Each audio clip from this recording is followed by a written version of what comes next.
And do you want me to start bringing in the budget people? Yes, please. Okay, perfect.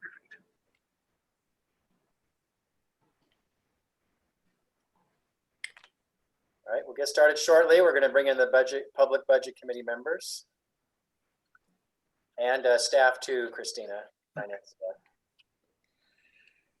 Elizabeth and Sandra, let's start there and they can tell us if anyone. Okay.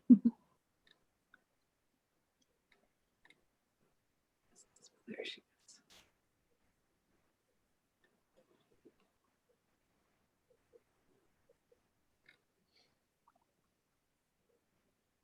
Elizabeth, is there any other staff besides you and Sandra? No, there aren't, just the two of us. Thank you. Great.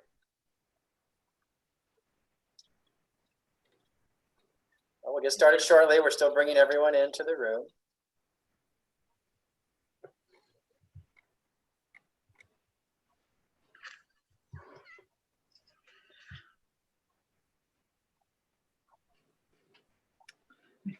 Hi, everyone. We'll get started shortly. Still loading the room.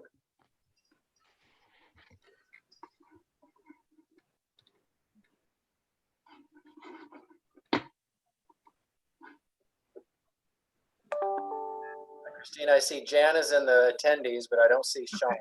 Okay, thank you. I don't see Commissioner Schrader either.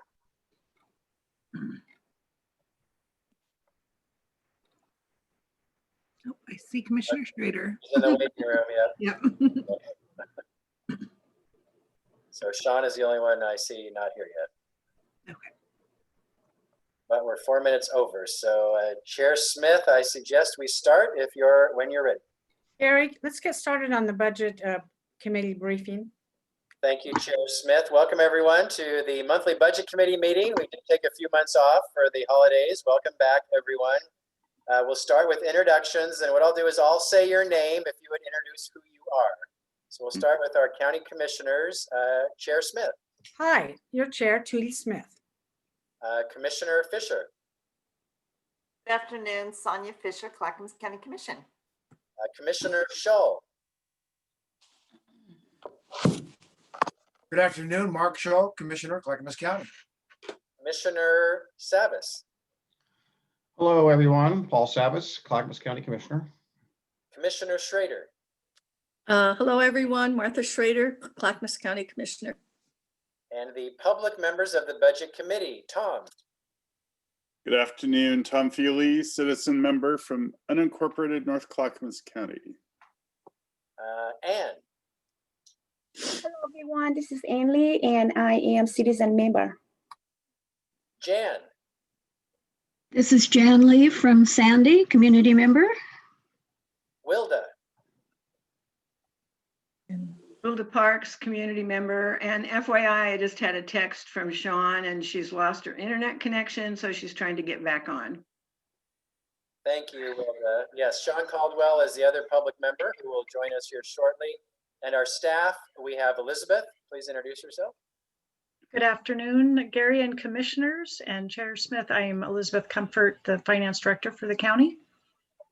And Sandra. Good afternoon. I'm Sandra Montoya. I'm the budget manager. Very nice to meet you, Chair, and new commissioner and budget committee members. Thank you. That is our team today. I'm Gary Schmidt, County Administrator. We have Christina Twilliger, Clerk to the Board.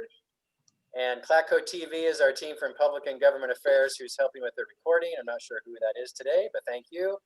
And Heather, would you introduce yourself, please? So I'm Heather Pedersen. I'm the county's classification and compensation manager. Thank you. Thank you. So I'll now turn the meeting over to Elizabeth to help facilitate the meeting, our finance director. Elizabeth, please go ahead. Thank you, Gary. And I am going to turn the meeting over to our budget manager, Sandra, who's going to start us off with our first agenda item. Okay. Can you all see the agenda? Mm-hmm. Mm-hmm. All right. We're going to jump right in and get started. We've already done the introductions, and then the first item that we have is the compensation board, the recommendation for elected officials, and Heather Pedersen, who just introduced herself, is the presenter. afternoon, Chair, Commissioners, and Citizen Budget Committee members.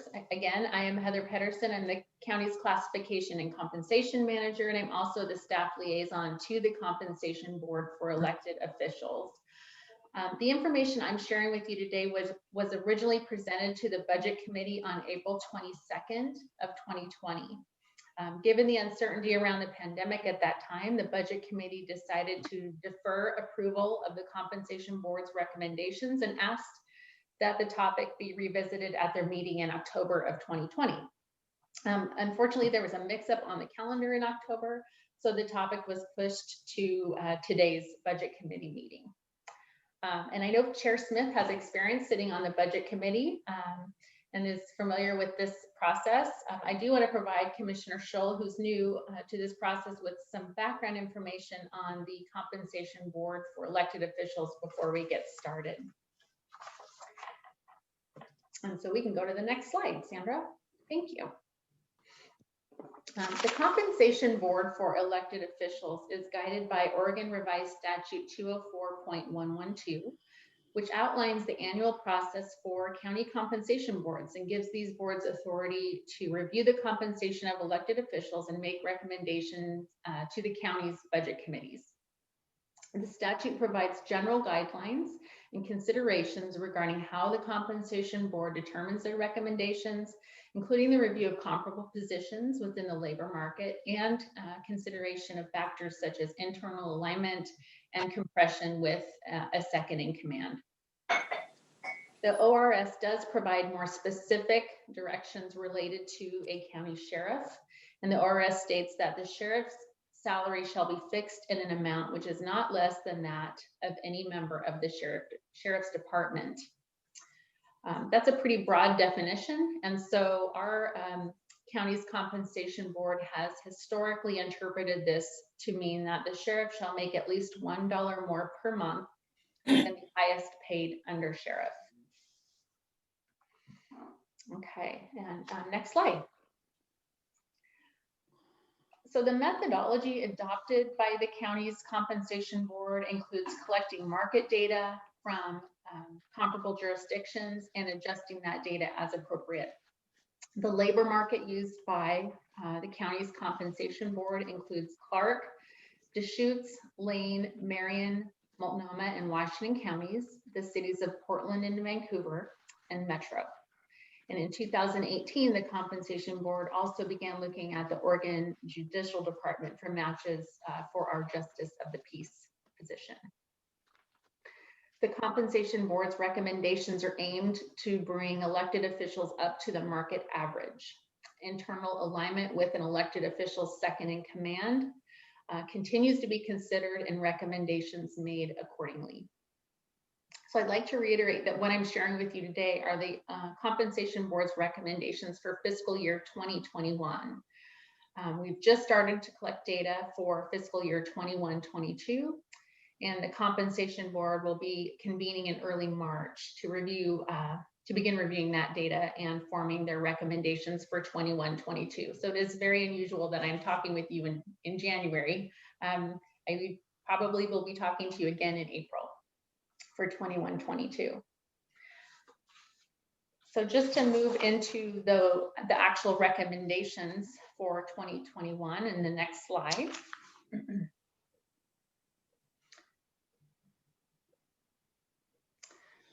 For fiscal year 2021, the compensation board's recommendations were intended to bring those positions that were below market average to market parity, or to address concerns where there was compression or risk of compression with that elected position's second in command.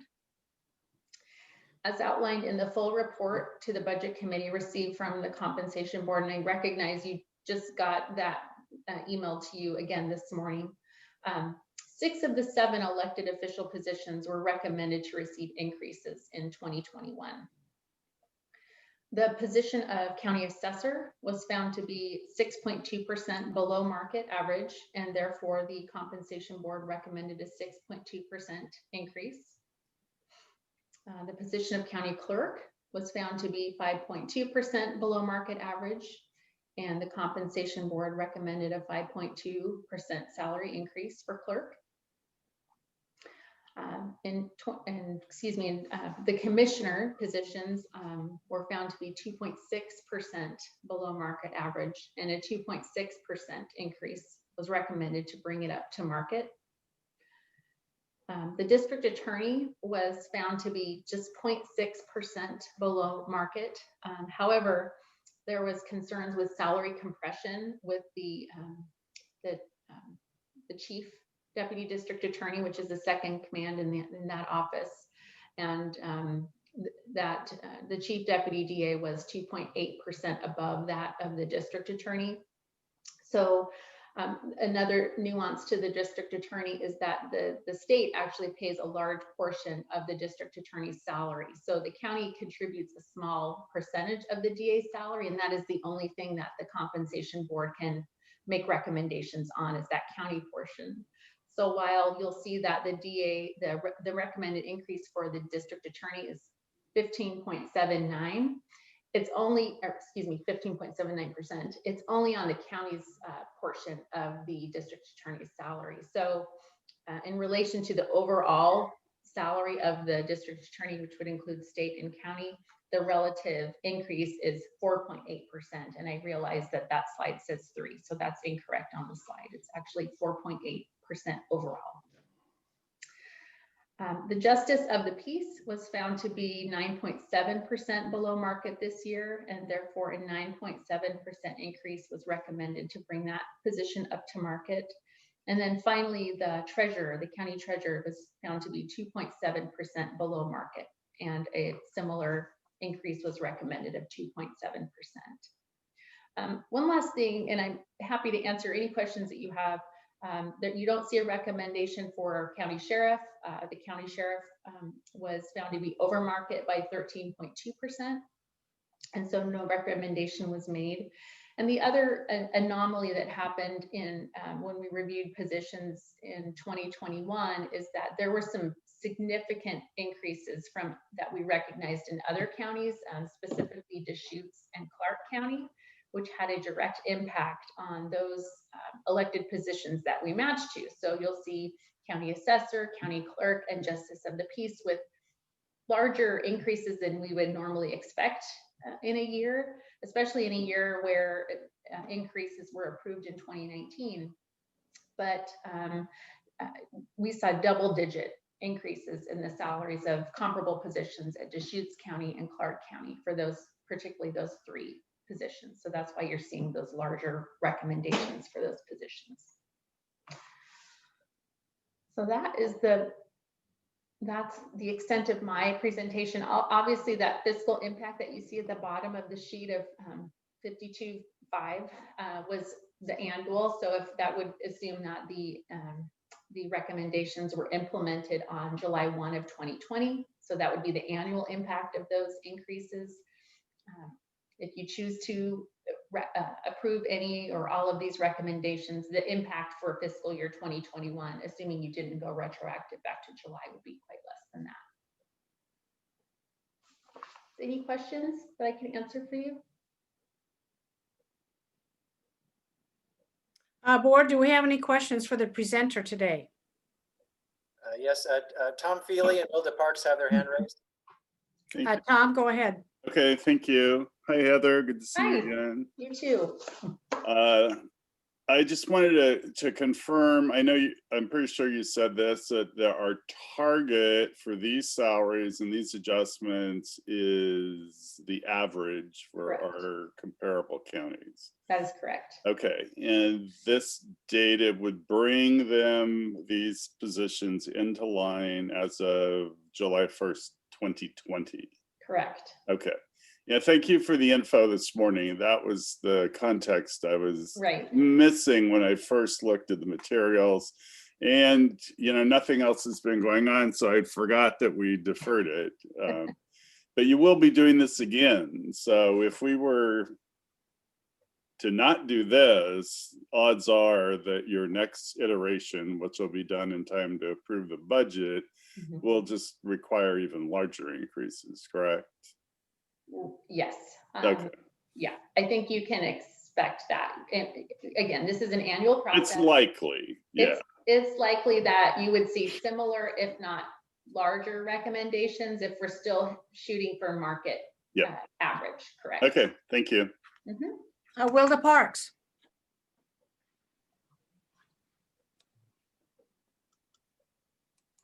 Thank you.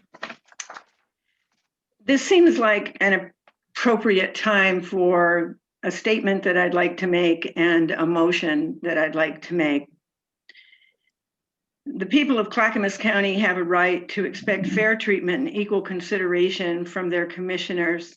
Everyone is entitled to their own opinion, but elected leaders are held to a higher standard because they represent thousands of people. Public statements denigrating our residents based simply on their religion, race, country of origin, and others are unacceptable in an elected leader. Comments have been made by Commissioner Shull that are not only hurtful and demeaning to the citizens of Clackamas County, but also injurious to the integrity of the Board of County Commissioners, who each have sworn to represent all 430,000 residents of the county in a fair, impartial, and respectful manner. Commissioner Shull, I do appreciate that you publicly apologized, but I see no assurances that the sentiments won't be repeated. Citizens need to be able to trust that the county works, plans, and offers opportunities for all. Respect and values are important, and I fear they have been lost. The greatest value we can offer is credibility. Credibility that all our citizens will be served in the same way with no biases. The salaries to pay for our government and its support come from all the people in the county. I find it difficult to consider giving any of the hard-earned money of our myriad of citizens to support Commissioner Shull. For the greater good, for all the citizens of Clackamas County, and for the integrity of the Budget Committee, I ask, as others have done, that Commissioner Shull resign effective immediately. I would also like to offer a motion. If a resignation is not forthcoming by January 21st, 2021, I move that, if permitted by Oregon law, no budget be provided to fund the county commissioner position currently held by Mark Shull.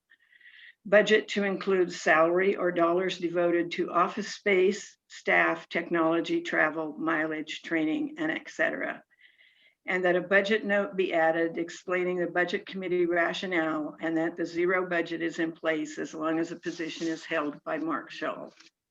Thank you. Stephen Magcorn, can you give me opinion on the legality of the motion just made?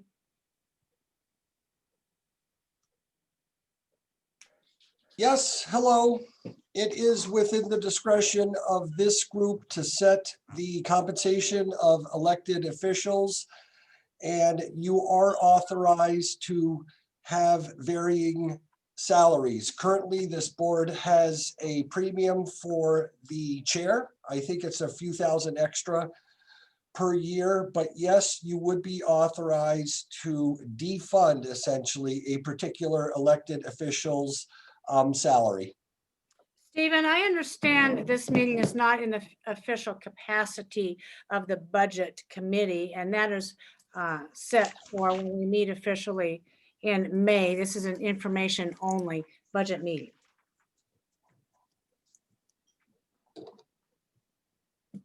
Correct, Stephen? I'm sorry, the question was what, Chair? I'm sorry. This is an information only budget committee meeting. The official duties of the Budget Committee are when we do the budget in May. This is one of the responsibilities, though, of the Budget Committee. It's eventually a Board of County Commissioners decision, though, to vote on it. But the Budget Committee, by statute, can meet from time to time at its own discretion. And I understand that that is what this meeting is. I don't recognize the motion because I believe it to be political in nature. It is not the purview of the Budget Committee to enter into politics of the Board of County Commission.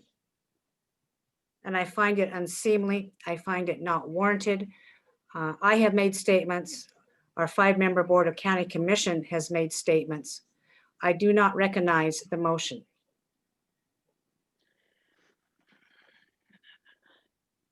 I appreciate that you listened, and I thank you for that. And I felt that it was important to get the viewpoint of the citizens, which I think I represent. So thank you very much, Chair. I appreciate your thoughts also. I think that And it's you have read, important to just a recognize. moment, Mr. Feely, whoever is in there.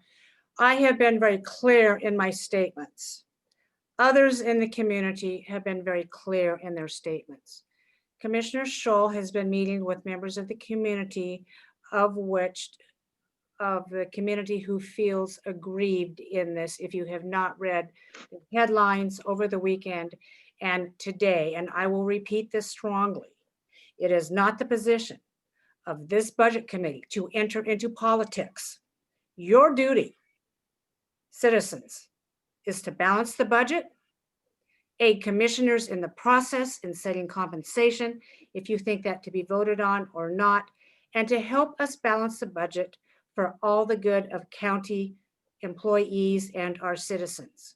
It is unseemly for any of the citizens on this committee to come into this meeting or any other meeting and take an assault against an elected sitting county commission. I do not recognize the motion. If we want to continue on with this meeting and consider compensation for elected officials across the board, I will entertain a discussion on increased compensation for elected officials. Although I too do not think any official in Clackamas County should get a raise. In light of the fire situation where people have lost their homes and have been devastated, in light of the COVID where people have lost jobs, I will vote definitely against increasing salaries for any elected official in Clackamas County. And Chair Smith, Tom Feely and Commissioner Fisher have their hands up. Well, I Tom, you're understand next. that, what? You're next, Tom. All right, thank you. I understand that you have ruled the motion out of order. I would like to say in spirit, I agree with everything that Wilda Parks has said.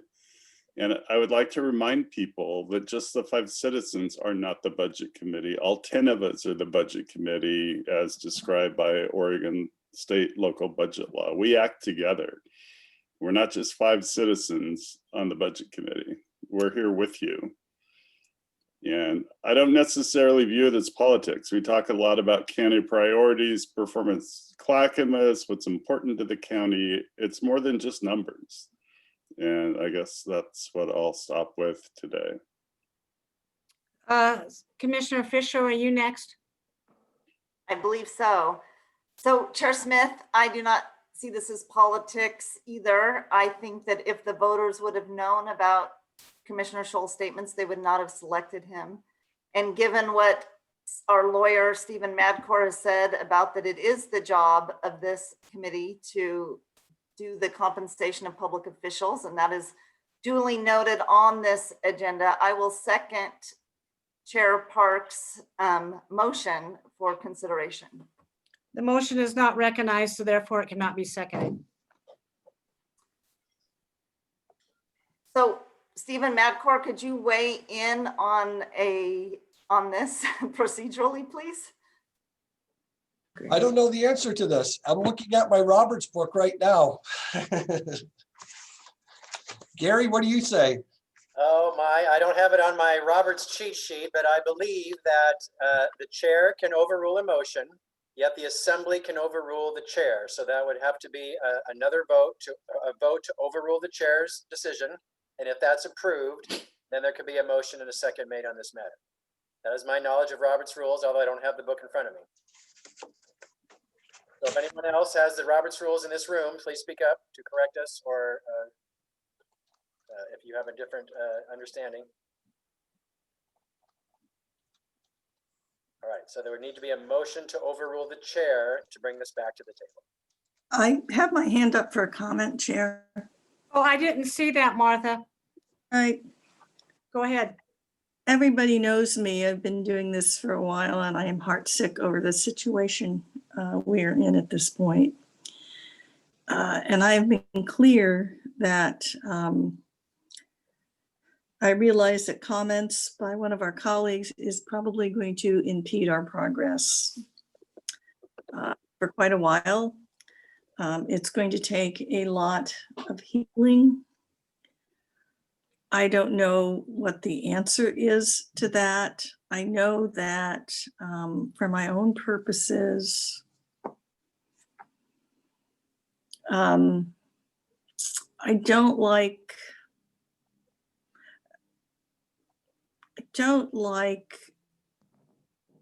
in this climate that we are in, that there seems to be such rancor and vitriol across the board.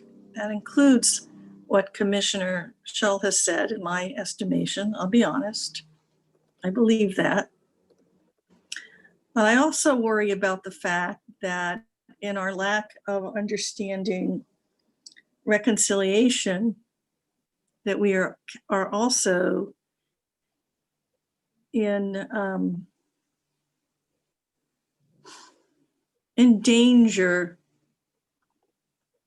of using our own righteousness to move forward. There's not one among us, and let me be very clear with my statement, public statement. I have an interracial family. I will never condone those kinds of comments. I grew up in a family that actively helped immigrants come to this country and put their own dollars at risk to do so. That was my parents. But I'm also worried that we are sinking into such hatred that we may never recover from this. You hate the person. And I will be honest with you, I'm Catholic. I come from a background where we were taught any one of us, evil or great good. So as we move forward with these conversations, I would suggest that we examine our own heart and souls and see where we have been cruel, where we have been disrespectful, where we have been wrong, where we have the capability to do things that are just so heinous. It's within every one of us. So for me, this lack of acknowledging our own capacity for doing wrong, for being prejudiced, for saying hateful things about people, is not just about one commissioner. It has been for me a personal opportunity to reflect on my commitment to my monastic community at Mount Angel and to my membership in the Fellowship of Reconciliation, which is the oldest peace organization in the United States, founded in 1916. So that is how, on a personal level, I am trying to handle this. And it does make me want to weep on more than one occasion. This is tearing apart quite frankly, it's tearing apart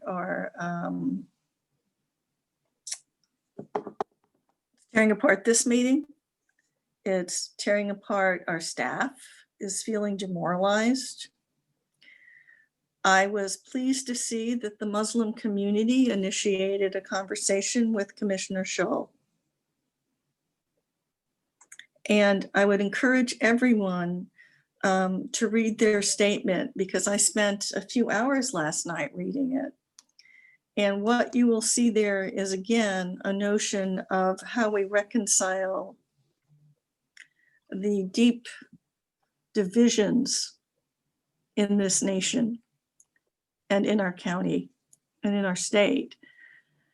And I would strongly suggest that all of you sign up for a blog that I have also signed into called The Oregon Way, because it describes how we as elected officials and how we have people of different viewpoints. And again, let me be perfectly clear. I cannot condone our colleague, Commissioner Shull's comments. I can't. It makes me cry. But how we move forward is going to be very important. And I don't know. I don't know, for the first time in my public career, I'm really trying to struggle how to move forward with this, you know. But all I know is I believe in reconciliation and I believe in compassion. I feel heartsick most of the time over this, and I will do my best to try and do any kind of healing that needs to happen. But I don't know if this is productive at this point or not, to be honest, because I feel just as capable of doing bad things as anybody else. And I don't think anybody else is admitting that to themselves.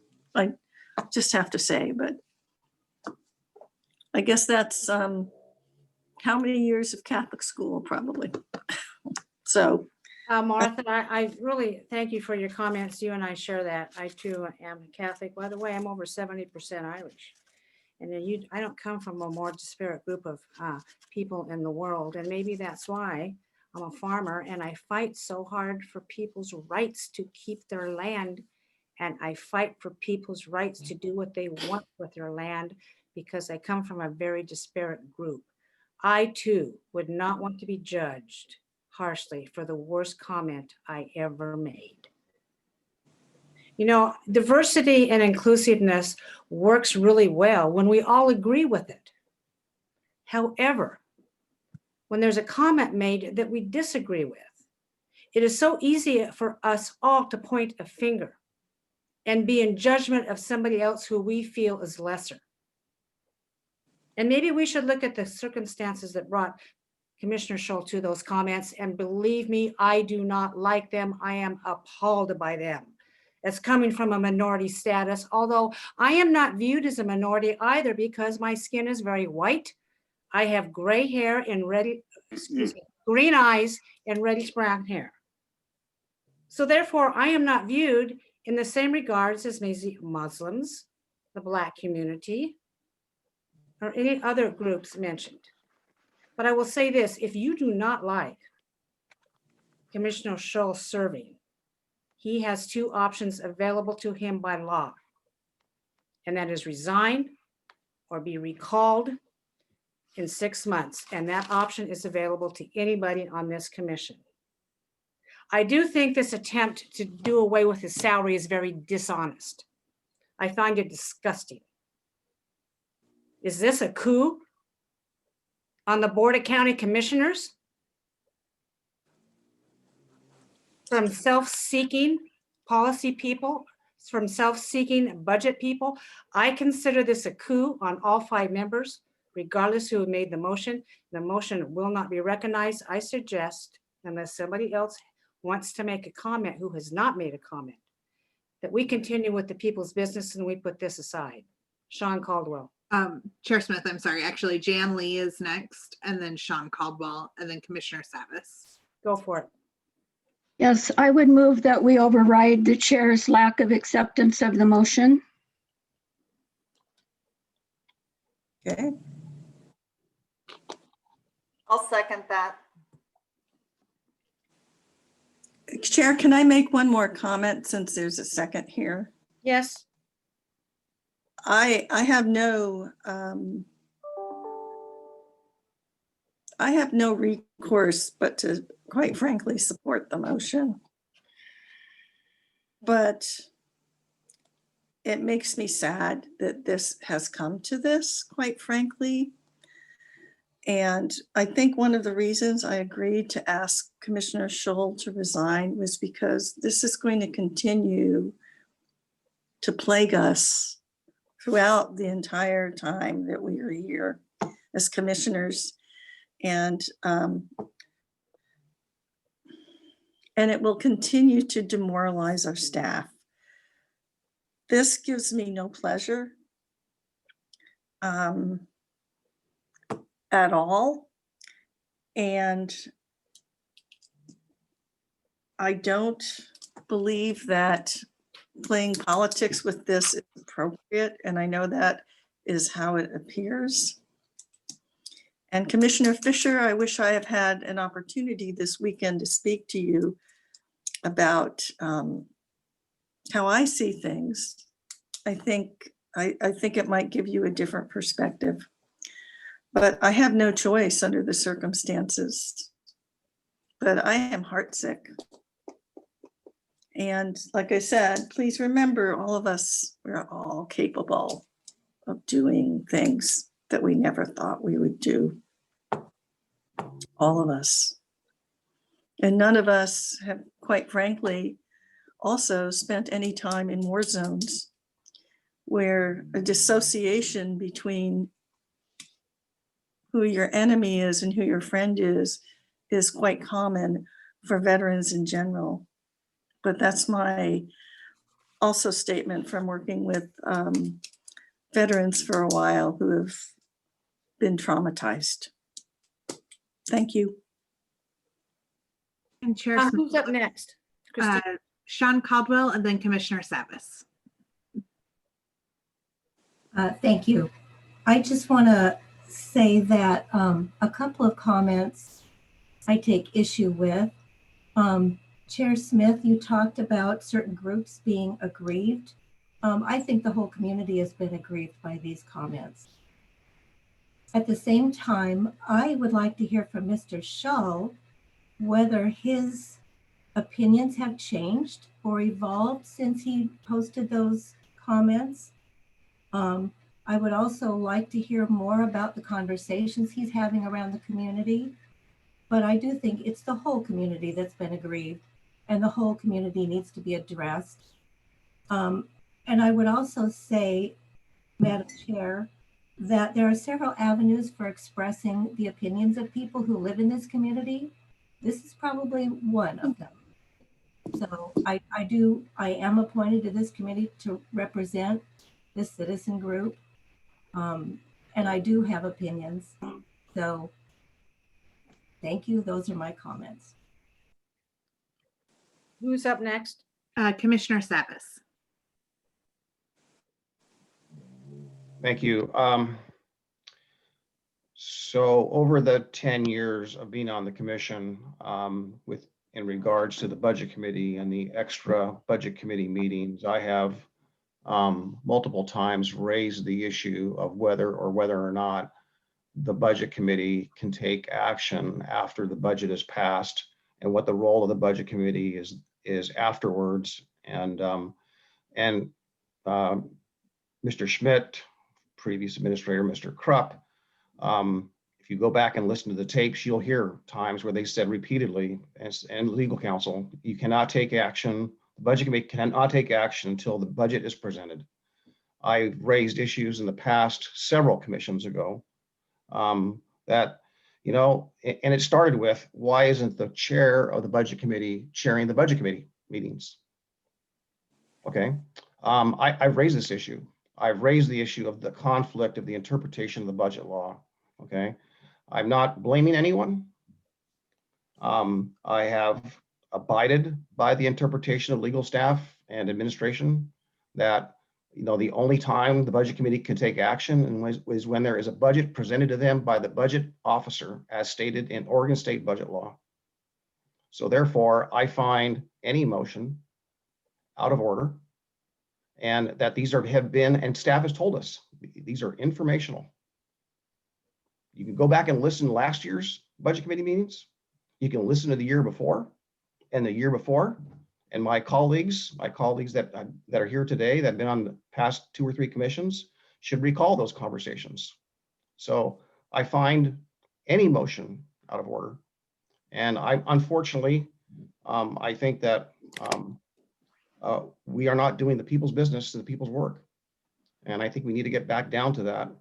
And if it is deemed that that today's interpretation is that we can make motions, then I'm inclined to abstain because I'm getting conflicting information. I don't feel that that's correct, and I don't think that we're pushing the envelope if suddenly the law last year does not apply to the law today. So with that, I struggle, frankly, with procedural things. If there is a fiscal argument for the motion to reduce a particular person's salary or reduce it to something or nothing or greater than, I think that argument needs to be made from a budgetary standpoint, not a political standpoint. I do not condone this. No one on this board has condoned the comments of Mr. Scholl. And I find it extremely painful for me because it has just torn me apart. All my grandparents immigrated from the Middle East, Turkey, Constantinople, what today is Istanbul. I have a racially mixed family, and it takes me back to the painful difficulty of every holiday we ever had. So many family gatherings of some discourse of religion and beliefs, extremely painful. So I tear up when I see my grandfather sitting in his chair, who was the head of the family, who couldn't even speak. He was so torn apart. So this is extremely painful for me. And I am extremely cognizant of the differing beliefs. And I had to grow up with acceptance of all that. And I welcome that. I have no regret. I am who I am. My family's who my family. I love my family, regardless of their beliefs. And there are some strong beliefs out there. So I just ask us all to, let's just please do the people's business. Thank you. Christine, are there any others in the queue? Yes, Commissioner Fisher has her hand up. Okay, I will also need to, I'm going to make another statement. I'm going to make two statements. And then Mark Scholl, Commissioner Scholl will have an opportunity. Commissioner Fisher, go ahead. Yeah, I was just hoping that Stephen Madcore could weigh in on what Commissioner Savas was saying and what is the authority of the Budget Committee in this juncture, given that the compensation of public officials is on the agenda to be considered today. And I'm going to remind everybody sitting here, this is advisory to the BCC. Just because you might want to do something here today, the Board of County Commissioners will take it up with the 5 of us. That's correct. Chair Smith is correct. It is advisory to the Board of County Commissioners. This item was duly noticed on the agenda for this committee, and it is a fair topic of conversation. And to revisit the ruling by the chair previously, not recognizing the motion, that was well within the chair's authority.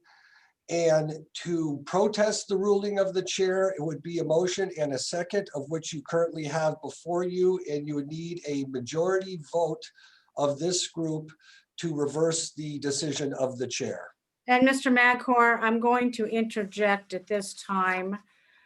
The motion to override the chair's motion is denied because it operates outside the object or scope of this organization. This organization is not charged with stripping any official of a salary. Therefore, the motion is denied because you are outside the purview of the business done by this committee. Point of order, again, if legal counsel could address the validity of any action. If you want to reverse, I'm asking the administrator and legal counsel, if you want to reverse your interpretation of Oregon budget law today from what it was in the past, I would like to see your justification for that. Commissioner Savas, I'm not entirely sure what opinions you are referring to. You mentioned Don Krupp previously. He might have opined on something. I'm not aware of me opining on the purviews of the Budget Committee. I'll speak to this. And Elizabeth or Sandra, correct me if I'm wrong, per Oregon statute, the Budget Committee cannot deliberate on the proposed budget for the upcoming fiscal year until it is presented to you by the budget officer, which would be the county administrator. So that's why every year we say these meetings, you can talk about priorities or things you'd like the staff to focus on, but you can't deliberate about line items within budgets until the actual proposed budget is presented to you in April or May. So today, you are simply following up on an action the Budget Committee made last April, which is you were deferring the decision on salary increases for the elected officials and that you would review it again in 6 months. And because that did not occur in 6 months, it was postponed to today. So you are following the direction you gave yourselves back in April to follow up should the elected officials receive raises or not. So that decision is in order today, but otherwise you do not deliberate on line items of the county budget until you're in that process timeline, which is not today. So first, Elizabeth or Sandra, did I say that wrong? That is correct, Gary. So really your business today is, do you want to allow raises for the elected officials for these final 6 months of the fiscal year, yes or no? That's really the order of business for you today.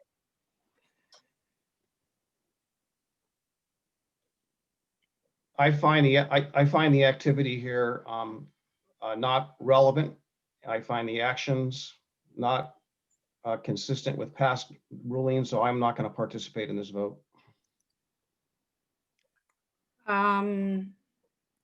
Commissioner Scholl, you have an opportunity to speak or not to speak. It's your decision. Thank you, Chair Smith. I'd like to say, first of all, yesterday I presented a statement to the community of Muslims. It was well received, I believe.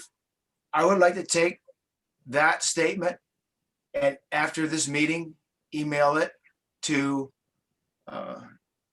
the other commissioners and to Gary Schmidt for further dissemination as they see necessary. I'd also like to make a statement at the 10 o'clock meeting on Thursday, which will be a concise summary of the statement I'm going to send you today. But I'd just like to take 1 minute to say that when it comes to racism,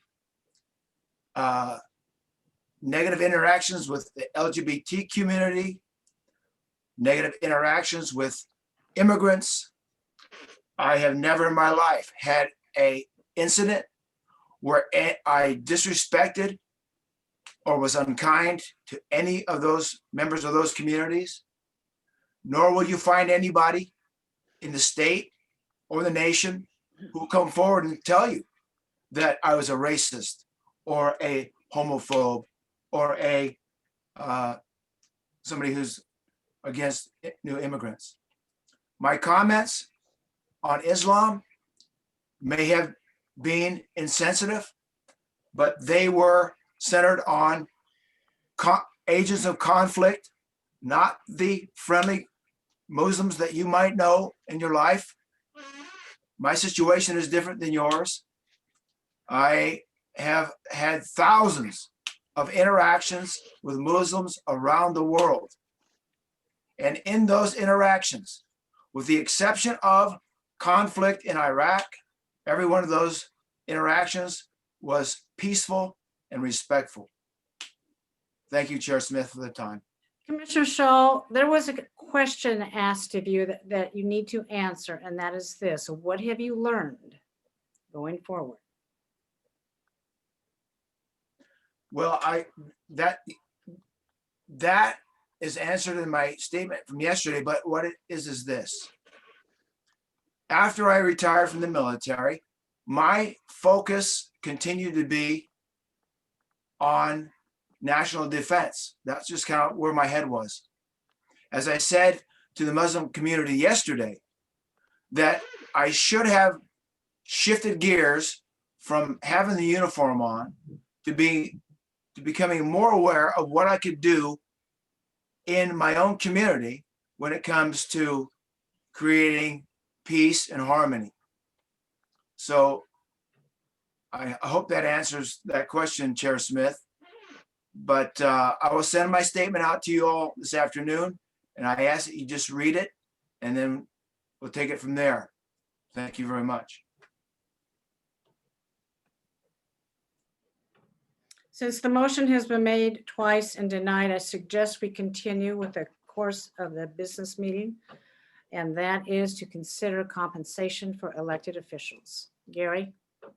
Yes. Chair Smith, I respectfully ask that we consider the previous motion made by Jan Lee to override your denial. I believe that's within. And I overrode that based on the fact that it's outside the purview. I have denied that emotion yet again because it is outside the scope and the object of this organization. And I'm quoting Robert's Rules of Orders here. Sonia Fisher, Commissioner, you and I agree on a lot of things. This one we do not agree on, and you are out of order. We're going to proceed, Gary Schmidt, with the rest of this meeting. I just want to make sure for the record that I'm understanding correctly. Stephen Madcore, could you please explain again what is within the purview of this meeting? Because I would want to correct for the record if I am out of order. Thank you, Mr. Madcore. This is awkward. No, it's not, Stephen. I think you recognize the authority in the chair as I was duly elected from the entire Clackamas County. That's what needs to be maintained here. Robert's Rules of Order needs to be maintained. I adopted those the very first day that I came on this job for this very purpose. In that conflicts arise, they can be settled. And I believe the proper process here is to have the motion voted on. And I disagree with you. I understand that. That's why I said it's awkward. And you are not running this meeting, Stephen Madcore. I agree. Gary, we're going to proceed once again with the compensation of elected officials. Yes, so at this point, it would be appropriate for someone to make a motion to approve the salary increase if you do. If you do not, or you make no motion, then there will be no increase. And that will be your decision by not making a motion, and we'll just move on with no salary increases for the elected officials the rest of this fiscal year. Chair, under the circumstances, I think we need to move with no salary increases because of the fires and because of what we're dealing with and all the pain our citizens are feeling out there right now. Because Martha, you said no increases. I was having trouble hearing. no, and we can't go there when the rest of our community is suffering, and until our community heals from what has been tumultuous. And there's a motion made by Commissioner Schrader not to approve the salary increase for all elected officials in Clackamas County. I'll second that. Tom, did you second that? Yes. Thank you very much. Committee, there is a motion on the table not to accept salary increases for all elected officials. Do I hear any questions or comments? Hearing none, Christina, would you call the poll? Yes, and I'm calling poll for the committee members as well, correct? Yes. Okay, I just wanted to be sure. Wilda Parks? Oh, you're on mute, Wilda. I'm so sorry. Yes. Okay. Jan Lee? Yes. Tom Feely? Aye. Ann Lee? I think she might have dropped off. Sean Caldwell? Aye. Commissioner Fisher? Aye. Commissioner Savas? I'm going to abstain for the same reason I stated earlier. Okay. Commissioner Schrader? Aye. Commissioner Scholl, excuse me. Aye. And Chair Smith. Aye, the motion passes. Gary, next order of business. Thank you. So we are out of time for this scheduled policy session, but we still have about 2/3 work left to do. So Chair, we can either continue with this policy session and we'll be behind schedule the rest of today, or we can reschedule this. Good luck. We'll try and reschedule this meeting with the Budget Committee. Chair, what would you like to do as far as moving forward with? We still have more of this agenda item. We're not done yet. But How much of the agenda item is left, Gary? Sandra and Elizabeth, how much time do you reasonably need if you sped it up, do you think? I think half an hour would do it. I'm inclined to go ahead since our Budget Committee people are here. They've taken time out of their day to serve and they've made arrangements. I don't want to disrupt their schedules anymore. So Gary, if we go over this afternoon, I guess we might go over, or maybe somebody else can pick it up. Okay, we will keep going then. Thank you. So Sandra, please go back to your presentation. Put it back on the screen. All right, so thank you. So moving on with the agenda, if you give me 1 second, I need to scroll down.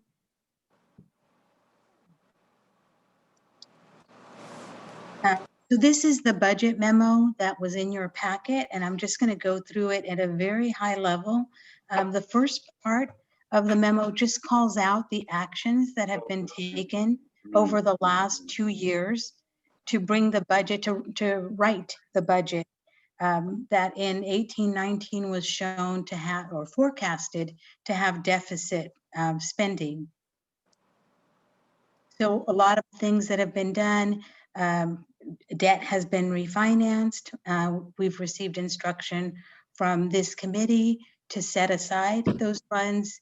The annual difference, the variance between the original debt service and the current for the upcoming balloon payment that we have in fiscal year 27-28. We have modified the general fund support contributions. So normally those go to the departments at about approximately in thirds throughout the year. We have made modifications for the CARES Act dollars that are being given to those departments. We have general fund support contributions that had accumulated over time, and some of those departments returned those contributions to the general fund to help the ending fund balance. We have cost allocation charges that have been held flat for the last couple of years. Trying to think of some of the others. We've implemented a monthly close process, and we are now in our 3rd month of monthly closes, and that is going very well.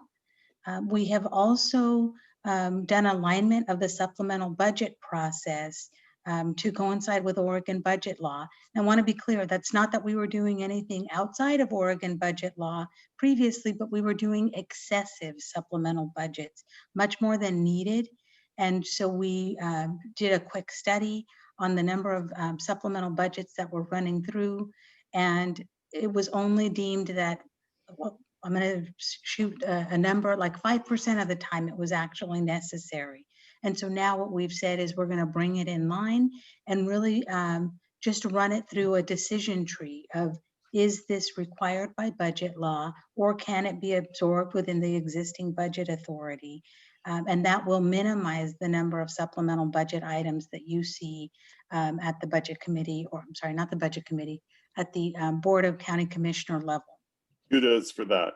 And Sandra, can I jump in just because I want to just tie two of the pieces that you've shared. So our monthly close is going to give us finance reports for all the departments, which will give them a gauge of where they are against the budget. And so previously we were doing supplemental budgets to make up for lack of information. And so what Sandra is providing us now is that we no longer will have a need for these multiple supplemental budgets, because the departments will be able to have better information and be informed of how their financials are progressing through the fiscal year. So I think those two are very tied together. And so we're excited about where we're headed with these reports. Thank you, Sandra. Sure. The other bullet, the last bullet on page 14 that you see, is the proposed contingency and reserve policy that you all recommended move forward. It is now in the county's policy committee, so it is flowing through that process. And we've also implemented the new consolidated chart of accounts that will be used in fiscal year 21-22 for the first time. And we are implementing the new budget software, which should improve reporting, not just to the departments, but also to this committee and to the board. So with that, now we roll into 21-22 and the assumptions that we have built into the forecast. And so you will see at the top, the revenue side, the property tax growth, we have reduced beginning in year 1 and also year 2 and 3. based on the experience that we have from the 2008 recession. We've also similarly increased the delinquency rate and reduced the collection rate. All three of those line items are being impacted by COVID, and really that story is yet to be told. So we know that there will be some impact. We just don't know the full extent. But I want you to know that the forecast built in some conservative estimates using the experience that we have from the 2008 recession.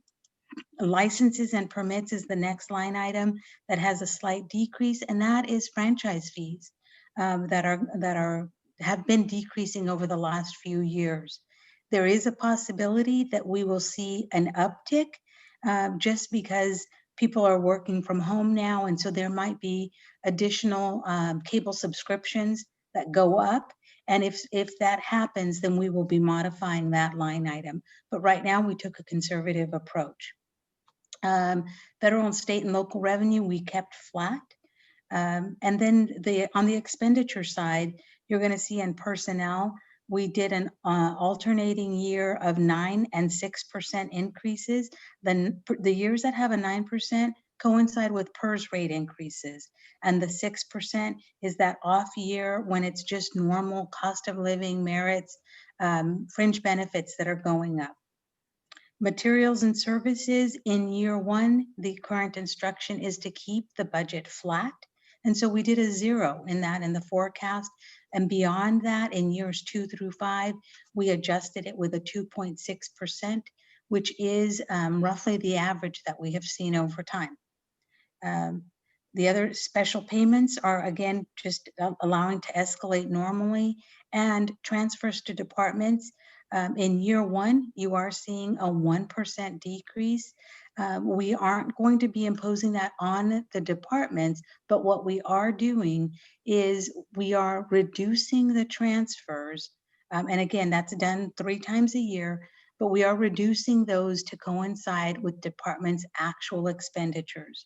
And the example that I will give you is, in the past, whatever we budgeted as a departmental transfer happened at 100%. So by year end, if we transferred if we budgeted $1 million transfer, $1 million was transferred.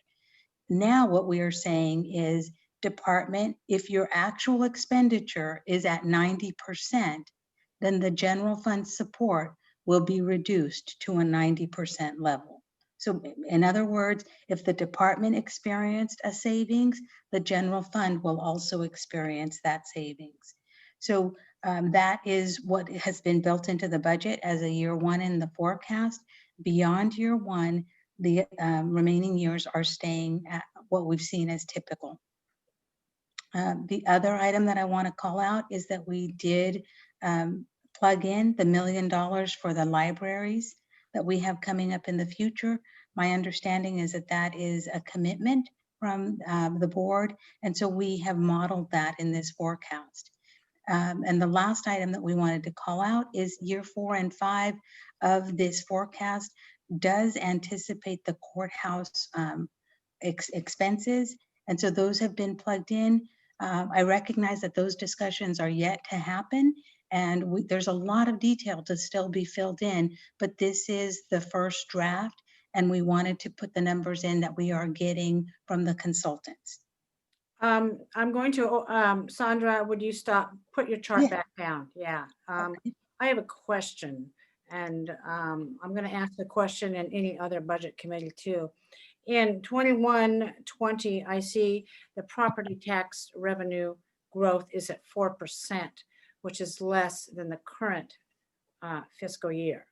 Does that take into account for the increased building activity that's going on, and how does one relate to the other in our property tax projections? And I can answer that. So in October, we had Director Tammy Little from the assessor's office come and present, and she gave us projections for the current year. So in the current year, because that property tax levy is set in January, or was set in January of 2020, it didn't reflect any COVID impact because it was pre-COVID. And so the revenue that you're seeing for the current fiscal year is pre-COVID numbers. I see. And That then makes now sense. going, okay. Yeah, it makes sense, and thank you for that clarification. I think that's important for the public to know. Do we have any questions from the committee members at this time? Tom Feely has his hand up. Go ahead, Tom. Thank you. I think I mentioned it in my email to you and Elizabeth. This is the first time we've seen fairly significant numbers for the courthouse in the financial plan. So those are on the expenditure side. Is there anything on the revenue side to offset it, or are we just assuming that that's going to come from the other lines there? So Senator, I can help with that a little bit. Okay. Yeah, good question, Tom. So what we've done is we are looking at what the county's portion is, and there will be a match. And so we've excluded the match from this conversation. So that's on the forecast. state match. That's the state match. All So right. this is outside of that. This would, So at most, this would be the difference between what we're currently paying in operations and what we would be, you know, what a new operation and maintenance cost would be, plus what a debt would be, or, you know, for lease with the P3 model. So this would be at the most what we're projecting what the county would be needing to budget in addition to current costs that we have. And what, if any, assumption is made on where that money comes from? We are not there yet. And we, Right. you know, as Sandra shared, you know, this is what we have, we've been given. Understand. And so we wanted to at least be as transparent as possible. You know, these are in years 4 and 5. This is No, what I we know. have. Yeah. Well, it makes the gap certainly big in those years. So it's going to be a big issue, but we all know that. There's work Thank to you. do yet. Yeah. Absolutely. Yeah. And it looks like Sean Caldwell has her hand up. Thank you. I also wanted to follow up on the property tax estimates. It looks like it's been reduced by quite a bit. And I did ask the assessor during last year's budget process if he was expecting any decreases in tax collections. And I was surprised to hear he said no. So I'm curious if you've learned more information since then, or what that decrease in the estimate is coming from. And I can take that. What we have, so we've only received the first payment. The one that's due, I believe it's like November 10th. That is the first payment that we are really basing the projection off of. And what we saw in that was a 1% decrease in collection rate from prior years.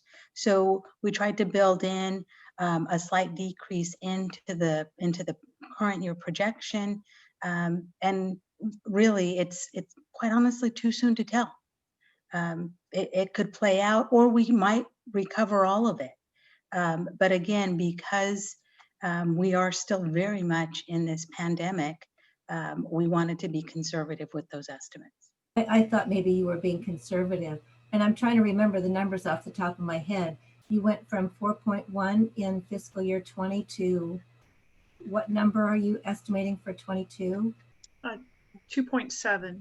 Thank you. That's okay. That's kind of a big decrease. And It is, and we've increased the delinquency rate as well, or increased the delinquency rate. Yeah. Thank you.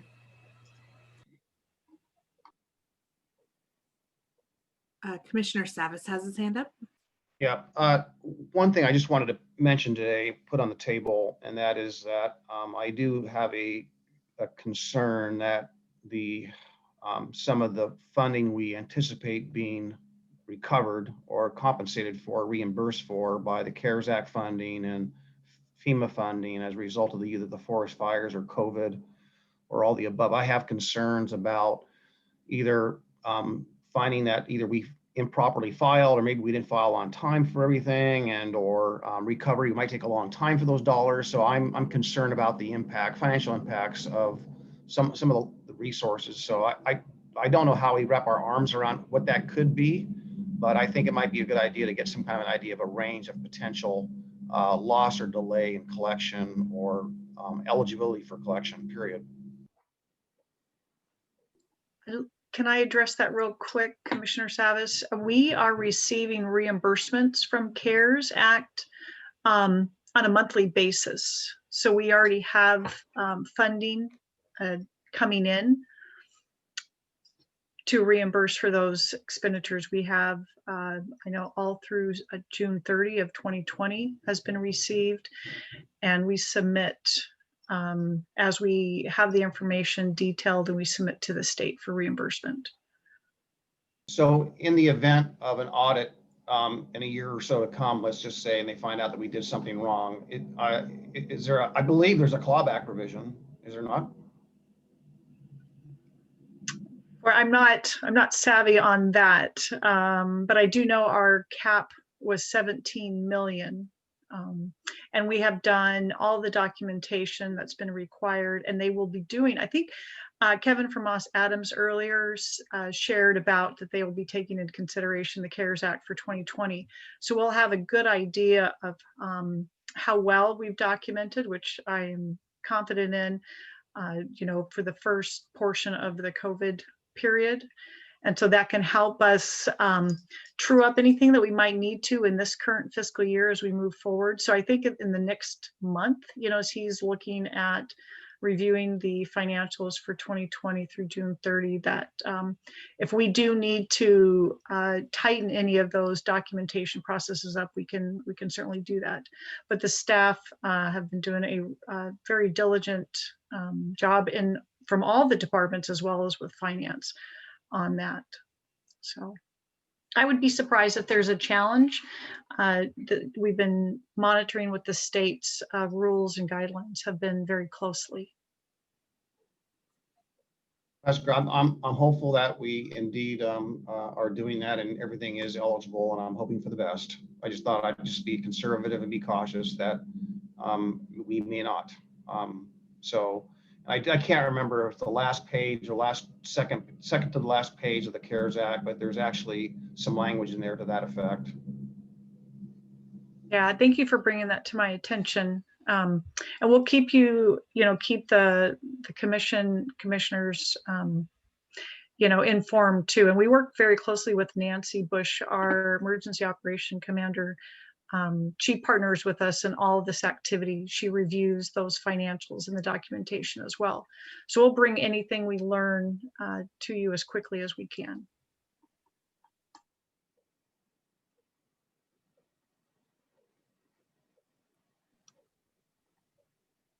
Okay, I'm going to continue, if that's okay.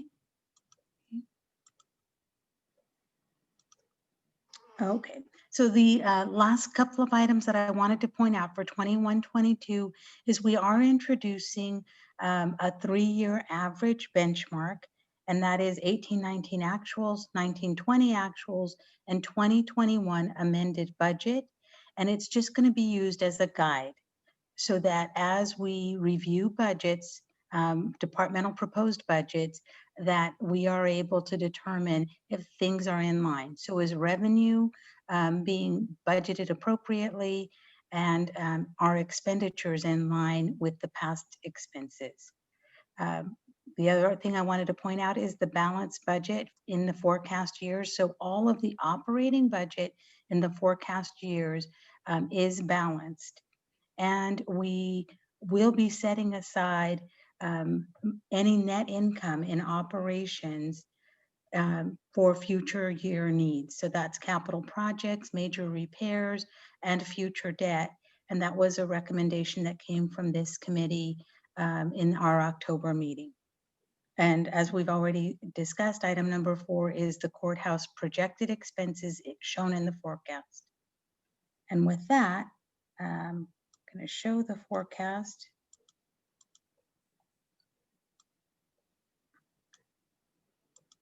And it starts to get a little small, so you can tell me if you're having any problems reading it. If I can, yeah, I think there is a lot of detail here, but Sandra, if you just want to share, yeah, the net operating income line and then what those categories are, I think that'd be a good high level review. Okay. And I'm going to remind everybody on this call that these documents, of course, are available to us to study and read, as I did a little bit. And also for any of the public who is looking at this, you can download these documents, print them and study them. And also at any point, email commissioners questions and we will try to answer those.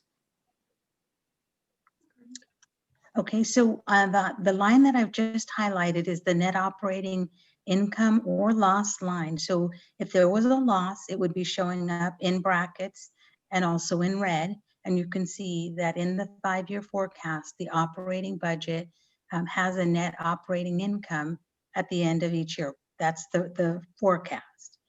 And then what we did is we broke apart the non-operating budget items, which are debt service, the library buildings that we've got in the budget, and also the courthouse.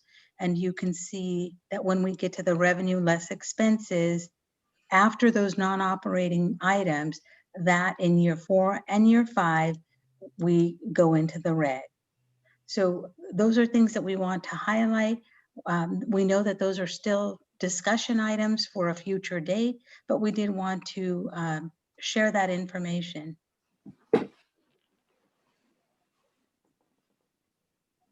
And here is the same information graphically, and I'm going to move this over so that you can see it.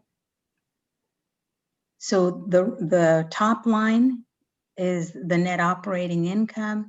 The blue line is what happens once we put in all those non-operating items. And again, you can see graphically that in year 4 and 5 of that forecast year, we dip into the negative. And then here's, oh, go ahead. Oh, I was just going to say, Sandra, what I like to look at. So this is what Sandra's showing us in the digit form, but this ending fund balance line, what we're seeing then is we start with those 2 negative years. And I think I'm stepping all over you, Sandra. I apologize. I'm just so excited. It's like, this is where we start to hit, start decreasing our fund balance. Okay, looks like we've got Jan Lee had to depart and Sean is also departing. Thanks for joining us today. Good to see you. Okay, so I'm going to keep going to the last item. The last item is actually an easy one. It's just the budget calendar.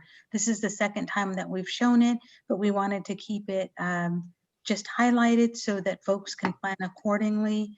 At this time, we are on schedule, and so I don't anticipate a need to change anything.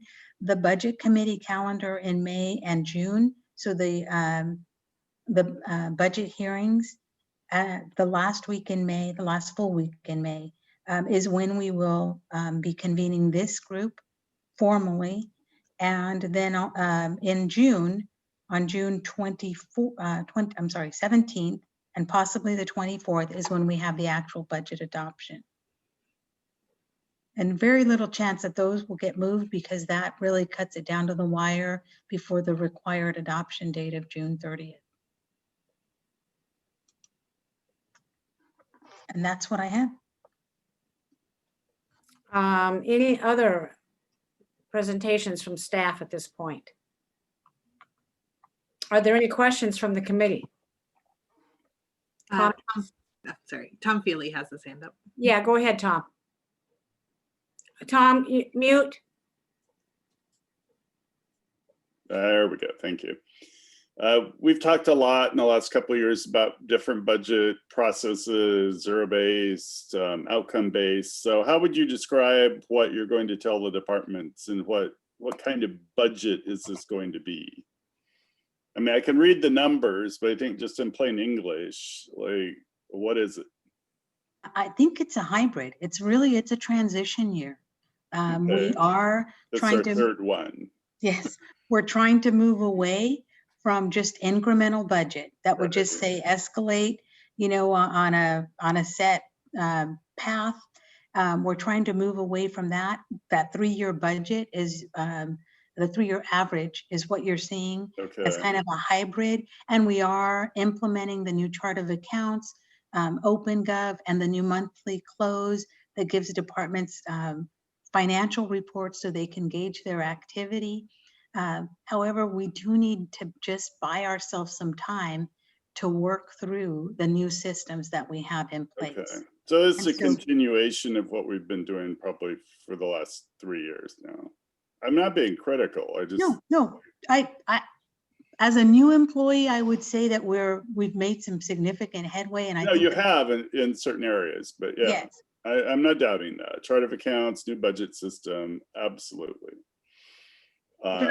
So what can the departments expect in terms of their ability to cover their current service level as you've defined, which is like flat M&S?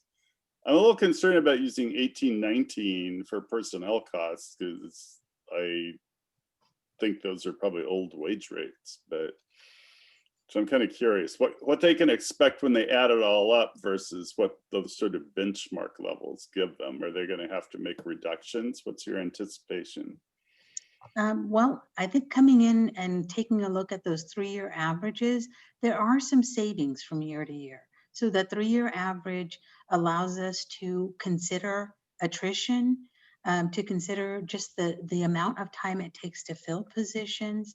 And because we've blended the amended budget, it actually kind of reduces that, the reduction hit potentially. So trying to soften that up, but also base our budget on realistic numbers and needs. So it's a little bit of a blend, which is why I'm calling it a hybrid. We'll have to see, quite honestly, is on one side, we've reduced cost allocations so that departments aren't getting the hit from that. They're getting some relief on their expenditures. And we'll have to see how it starts to play out. Once we have the projections in the system, which they will be doing, that the projections are due February 11th. So we'll have a much better gauge of how things are going at that point. Okay. And I'd like to add too, that we started the outcomes-based budgeting process, and we're working on that. And that is really, first, there's several steps. And the first one that we're doing this fiscal year is aligning our outcomes-based budgeting plan and with our budget, or excuse me, our Board of County Commissioners priority areas. So every program we have in the county is being aligned with the priority area. And so that will help us. And as Sandra said, we're using 3-year average. So we'll be able to know how much we are, putting into each priority area. And this is a multi-fiscal year phase. And so this first year is really just aligning where are our dollars going. And so we can be transparent to that with the board and with you. Okay, thanks. And Chair Smith, it looks like Commissioner Schull has his hand raised. Commissioner Schull. Yes, thank you. Sandra, the new budget software, how often does it give a roll up to the department so they know what their status is? Is it at the end of every month?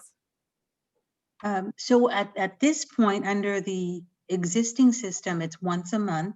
That's the monthly close.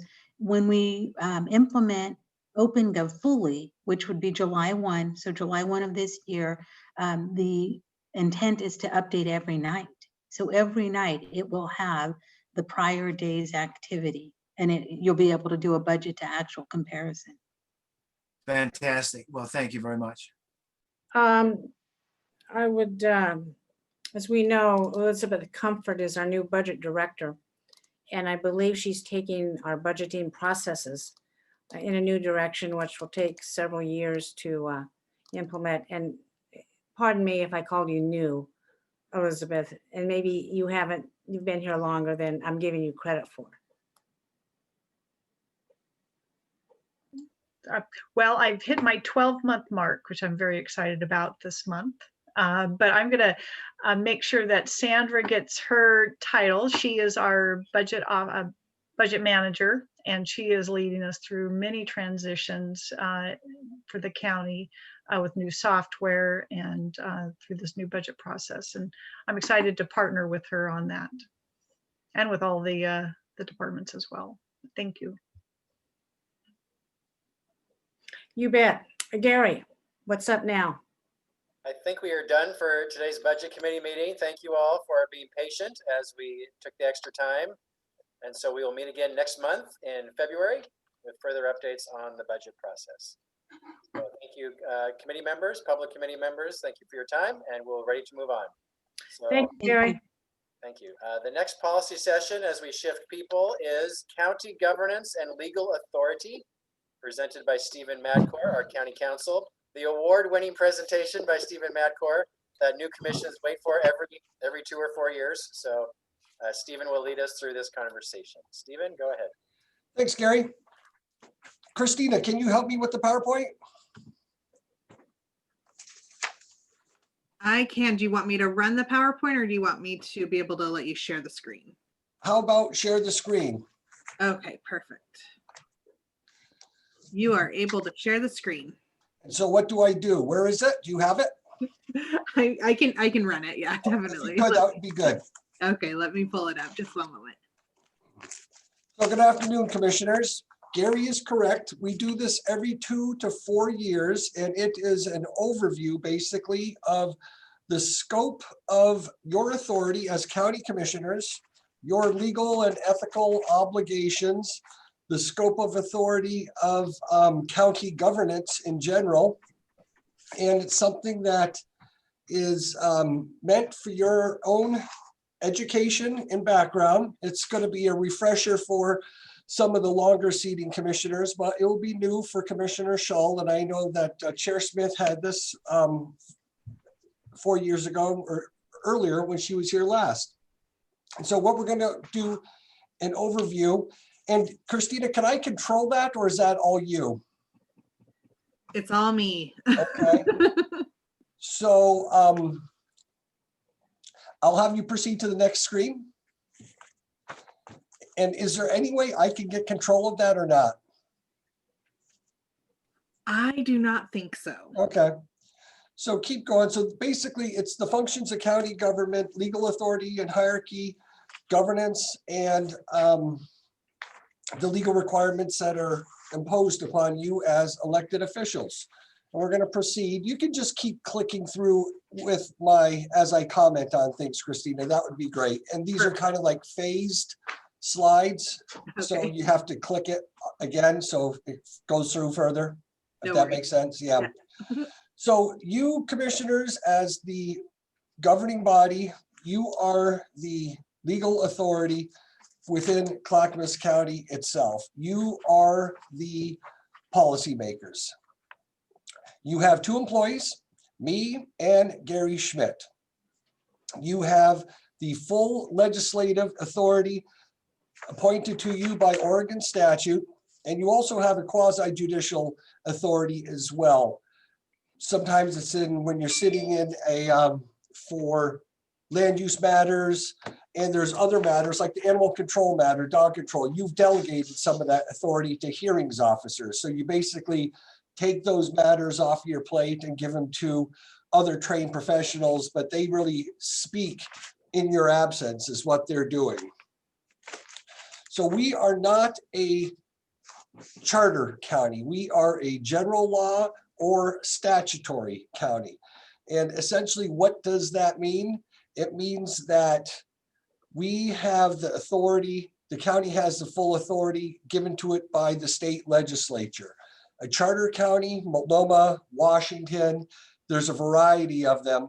A charter county is different because they can include in their charter, which is done after a charter review committee, and it's done after a vote of its residents. A charter county could say, we're not going to have the assessor be an elected position, it'll be appointed.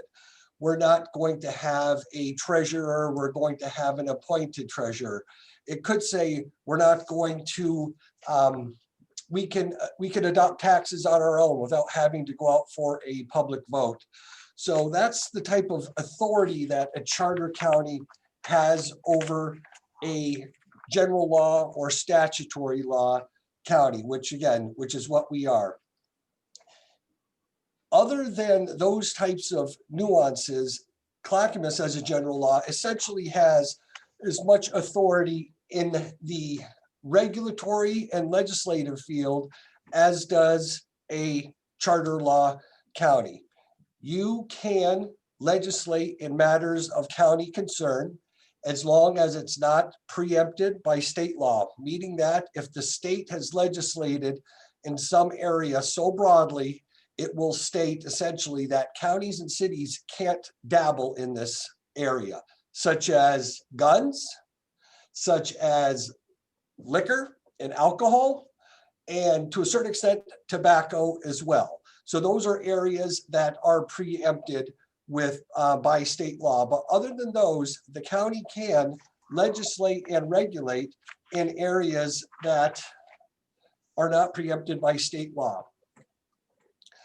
And what is the scope of the county's authority? It is Oregon statute, primarily ORS 201 to 215, and it's also the judicial decisions which influence and direct how counties can act and operate.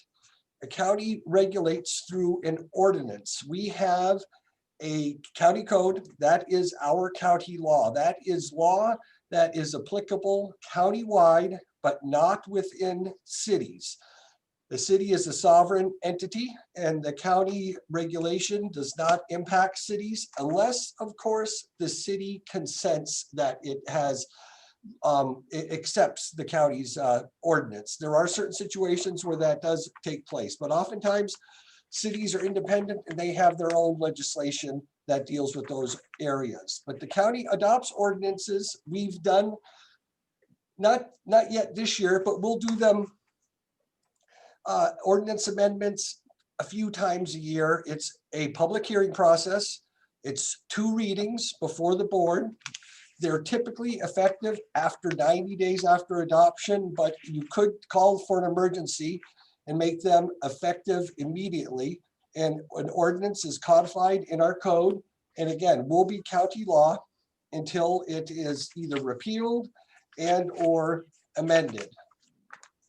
The members of the public have a co-equal legislative function, as does the board. Oftentimes, we have some code provisions that were put there as ballot measures. We have one on light rail, which is still in our code.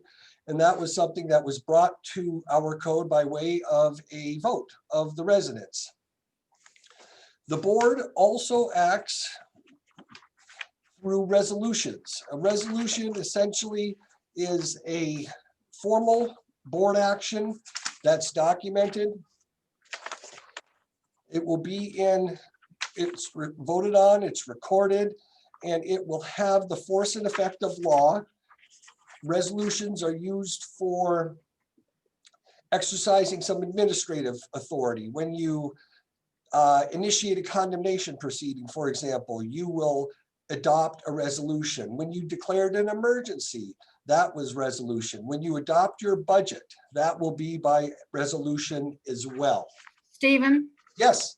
I have a question. Sure thing. Regarding resolutions. Yep. They can also not be in conflict with existing state law. For instance, the governance of elected officials. Correct. Ideally, nothing we do is going to be in conflict with state law. We can augment it and extend it, but certainly we try not to have a conflict with state law. Well, we passed a resolution that asked for Commissioner Scholl to stand down. We have no authority to do that. Oh, you have authority for the resolution, indeed. But we don't have authority to compel another elected to stand down. You are correct with that, Chair Smith, absolutely. So how come in that resolution, we have language that's in conflict with statute? I don't think it is in conflict with statute. I think that it was an expression of the board's will at the time. to censure and to encourage their colleague to resign. It was more than a censure. The resolution, I believe, was more than a censure. We went the extra step, asking him to resign, which we have no authority to do. So my question is, after listening to you give this, I think, really excellent presentation, if indeed that resolution we passed was somehow not what it should have been. No, you can, you didn't, like I said, you didn't force anything because you can't force. It's almost like an admonishment is what it is. Okay. But you can, this board can resolve to do a number of things. You could enter into a resolution saying that you disagree entirely with Governor Brown's orders on COVID. It doesn't necessarily make it so, but you certainly can express the will of the board by that particular manner. Does that help? Yes, it does. Thank you. Okay. So again, you have the scope of the authority, state law, judicial decisions. How you operate and implement is through ordinances, resolutions.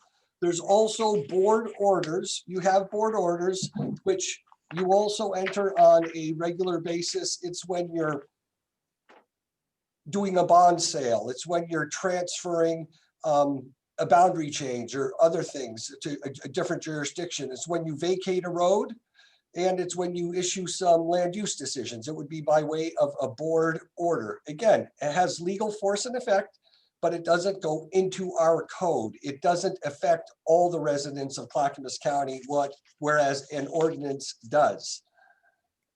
You also have proclamations. Proclamations are formal public statements by the board, but they're usually aspirational. There's not a lot of teeth in a proclamation. It's like you declare September Breast Cancer Awareness Month by way of a proclamation, but it's still a board action, a board function typically done during the business meeting, where it would set forth the opinion of the board on a matter of county concern.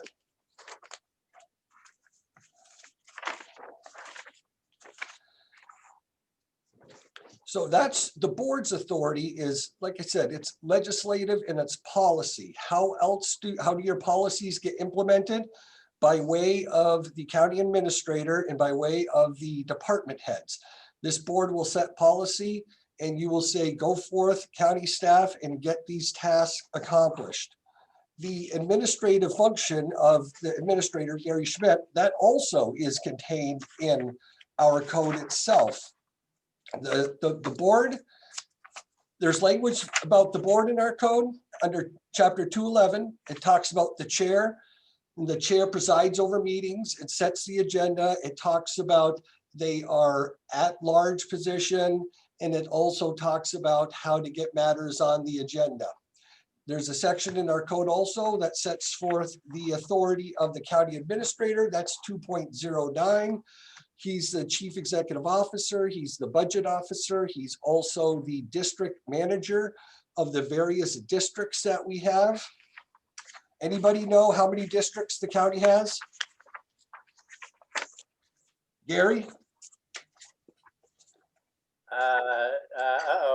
9. You are correct. Yes, thank goodness. You are correct. So Gary is the district manager of the North Clackamas Parks and Recreation District, the Clackamas County Service District, the Surface Water Management District, the 4-H, there's a variety of them, library districts. So these are all districts in which this board is the governing authority of, but Gary would be the district manager of those things. We occasionally will have a meeting where we'll say we're going to recess as the board and convene as blankety blank district.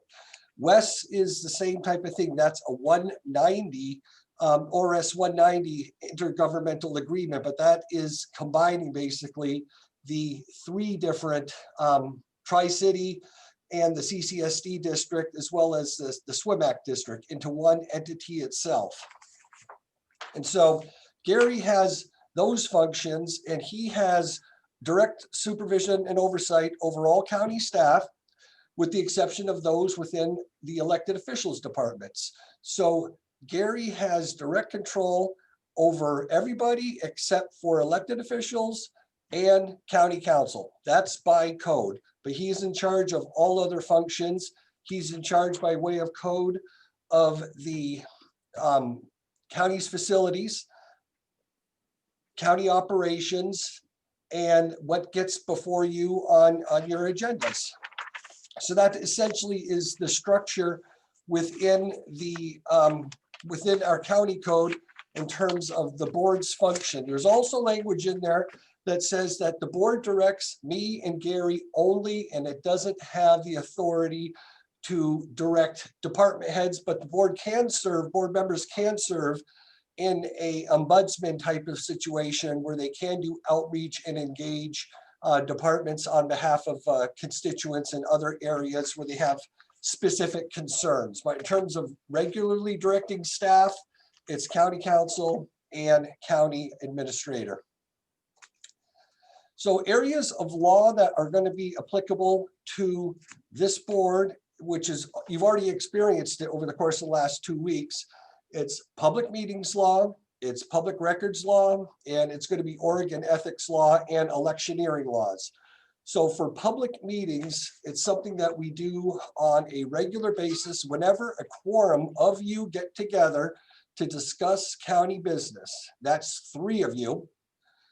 Whenever you get together to discuss county business, that meeting has to be noticed. It has to be made available to the public so the public can observe. There's no requirement in Oregon's public meeting law that allows the public to speak, but there is a requirement that they be allowed to observe. And it used to be we would do it in our board meeting room, but with COVID, we've been doing it by way of Zoom, and it's been pretty effective in that particular regard. There were some modifications in state law to allow for this type of remote meeting as a result of COVID. So the legislature met and allowed some exceptions to the public meetings law to allow that to happen. So whenever we discuss county business, and there's 3 of you, it's got to be at a duly noticed public meeting. There has to be minutes taken, and whether it's video or audio or even handwritten notes, that is another one of the legal requirements associated with it.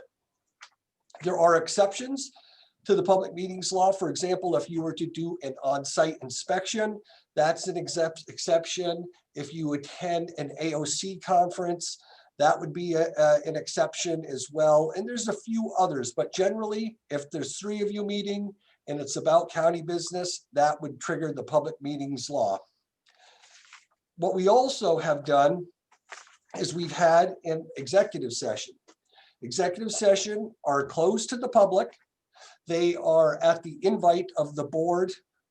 Specifically, the board could invite, let's say, if there was a topic on real estate transactions, they could invite some folks to sit in on the executive session itself. Executive sessions are recorded, but the recordings are not subject to disclosure under the public records law, which we'll get to in a sec. Members of the public are prohibited, but members of the media are allowed. The media cannot report on it, but like we saw with Sam this morning, he can attend the executive session. It used to be when we had him in person that you would get an Oregonian reporter who would come right in and sit right in on the session itself. Like I said, they can't report on it, but they can sit in on it. We're the one state in the country that allows for the media to have such really unfiltered access to some of the more confidential conversations that governing bodies have. And this law is applicable to all public entities in the state except for the legislature. So it applies to city councils, it applies to all of your advisory boards and subcommittees, it applies to your hamlets and villages as well. And with the, and they're all entitled to executive session too, provided that they meet the prerequisites. And essentially, the executive session is for litigation or pending litigation, labor negotiations, real property transactions, hiring, discipline, or consideration of employment for a public official. And there's a couple other bases for an executive session, but we seldom deal with those. So those are the typical ones that I just read right there. You also can have board retreats that are outside of the scope of the public meeting law, provided that you're only talking really about team building and consensus building, as opposed to substantive matters that are going to be on your agenda moving forward. So that would have to be in a public session. But if it's basically board dynamics and how to be more efficient and operating as a board entity, that's all good topic for a board retreat where the public would not be allowed. One area of concern for a lot of public entities was something called a serial deliberation. And that arose out of a case out of Layton County a few years ago. It was more than a few now, God, it's got to be like 10 years ago, where commissioners were kind of meeting independently behind the scenes, one-on-one. It was a 3-member board, one-on-one, and they were basically counting votes behind the scenes. And then when they convened, they made a motion to basically fund their staff, and it passed. And everyone said, like, when did you ever talk about that stuff? Well, it turned out they talked about it behind the scenes by way of email and conversations. And the court found that those efforts violated the public meetings law, because all these deliberations all took place in private behind the scenes with, basically vote counting and the so-called serial deliberation. And that's something that, I would caution the board against. It's hard to, it's really impossible to draw a bright line around when is a deliberation a serial deliberation. Potentially any conversation between the two of you has an opportunity to become a serial deliberation if you take it to your other board members. But if you bring the rest of it public, that's fine. But if you do it all privately, that's when it can get a bit suspect. So we're pretty good with maintaining compliance with the public meetings law. And on occasion, I'll admonish you during an executive session saying that it's not appropriate conversation. And the reason being is we're probably going off into areas that are suitable for the public discussion and outside of the parameters of the executive session. And that's how, we try to keep us all safe and compliant in that regard. If you were to violate the public meetings law, it's potential civil liability. There's the enforcement action would be a lawsuit by a member of the public or even the media against the board and against some of its members. We haven't had any of those in my tenure here, so it's good. And so we also have, in conjunction with the public meetings law, there's also the public records law, which is something that, coming from private sector, and this applies to all of our employees, folks wouldn't be really aware of the public records law. If you have a document and it concerns the government's business, whether it's on a zip drive or a sticky note or a computer screen or a book or a calendar, it is a public document, a public record. And with the public record law comes an obligation to preserve those. So the Secretary of State has retention schedules on how long you have to hold on to these records, like your board orders, your resolutions, your minutes, your agendas, this PowerPoint, everything that the government creates concerning the people's business is subject to some type of a retention schedule. All of those emails that we have, all public records, all subject to retention requirements. So we're going through this whole cell phone process right now where we have a company that will download all of the work-related text messages on your phone, because those are all public records. And so it's very it's time consuming, it's very data intensive, and it requires a lot of backup storage, as you can imagine. But the point of the public records is to preserve the government's official records. Not all things, though, are going to be subject to that. For example, a voicemail on your telephone is not a public record, and there's no retention schedule for that. So there's some oddities in the public records law.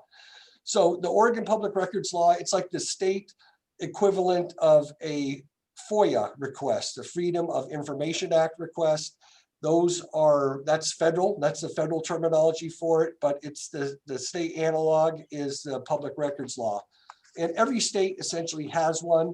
Washington's is very similar to Oregon's, but they all have similar retention schedules, and a violation of the public records law would be there's a misdemeanor. If you're destroying public records, that can be a Class A misdemeanor. There's also a attorney fee provision. So if we were to get sued for violating the public records law and they were to win, they would be entitled to their attorney's fees. And we have a whole process in Clackamas. We have a form, it is online, it's a fillable form. Typically, it goes to our records office and they forward it from there. If it concerns a board member or some sensitive material, it goes through our office. If it's just like, give me, the contract for this paving project, it would go right to the department typically. What we try to do, just for your own information, is we capture the county's costs associated with providing the document, and we bill for the fully loaded staff time. Fully loaded means insurance and other benefits in addition to the hourly salary. And then the individual will keep a log of how much time they devoted to it and send a bill to the requester, and it goes back into that department's budget.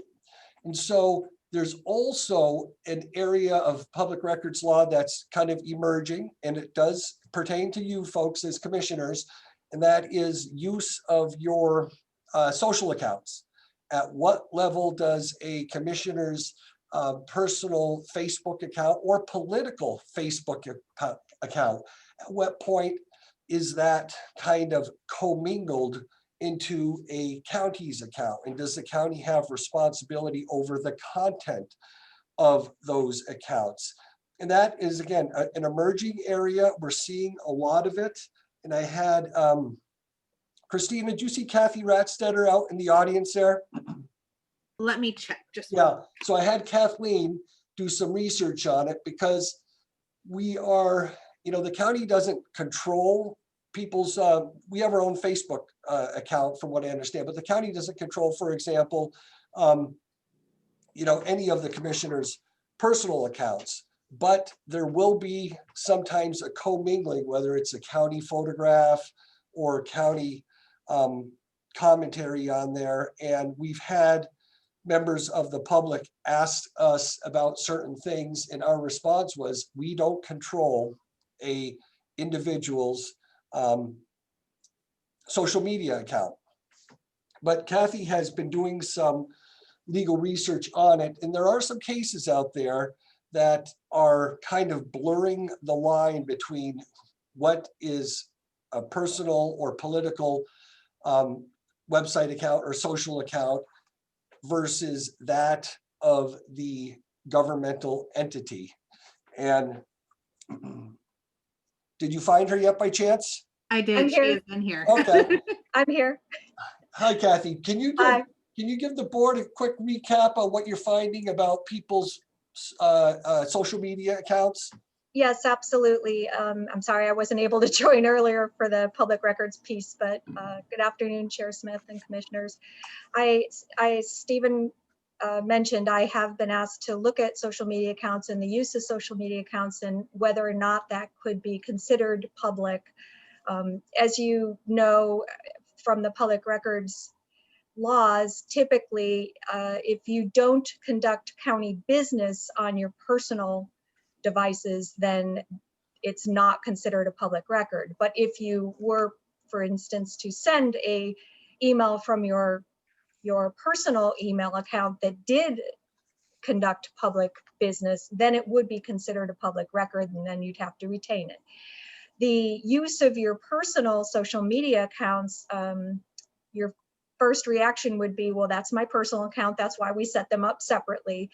And that is true in general, but there are some cases out there, and they're becoming more and more of them, that say that if those accounts are used in a certain way, and there's a whole bunch of factors that I'm setting out in a memo for you, it could turn that account into what's considered a public forum, which would then be subject to public records laws and the retention laws. So there are lots of factors to consider, and we'll set those out for you in a memo that I have coming to you. But it's as Stephen mentions, it's a blurry line. It used to be much easier than I think it is now.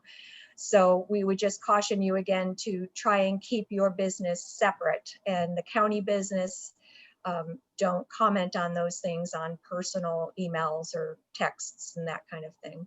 Because as Stephen mentioned, even texts are considered public record if you're conducting county business by text.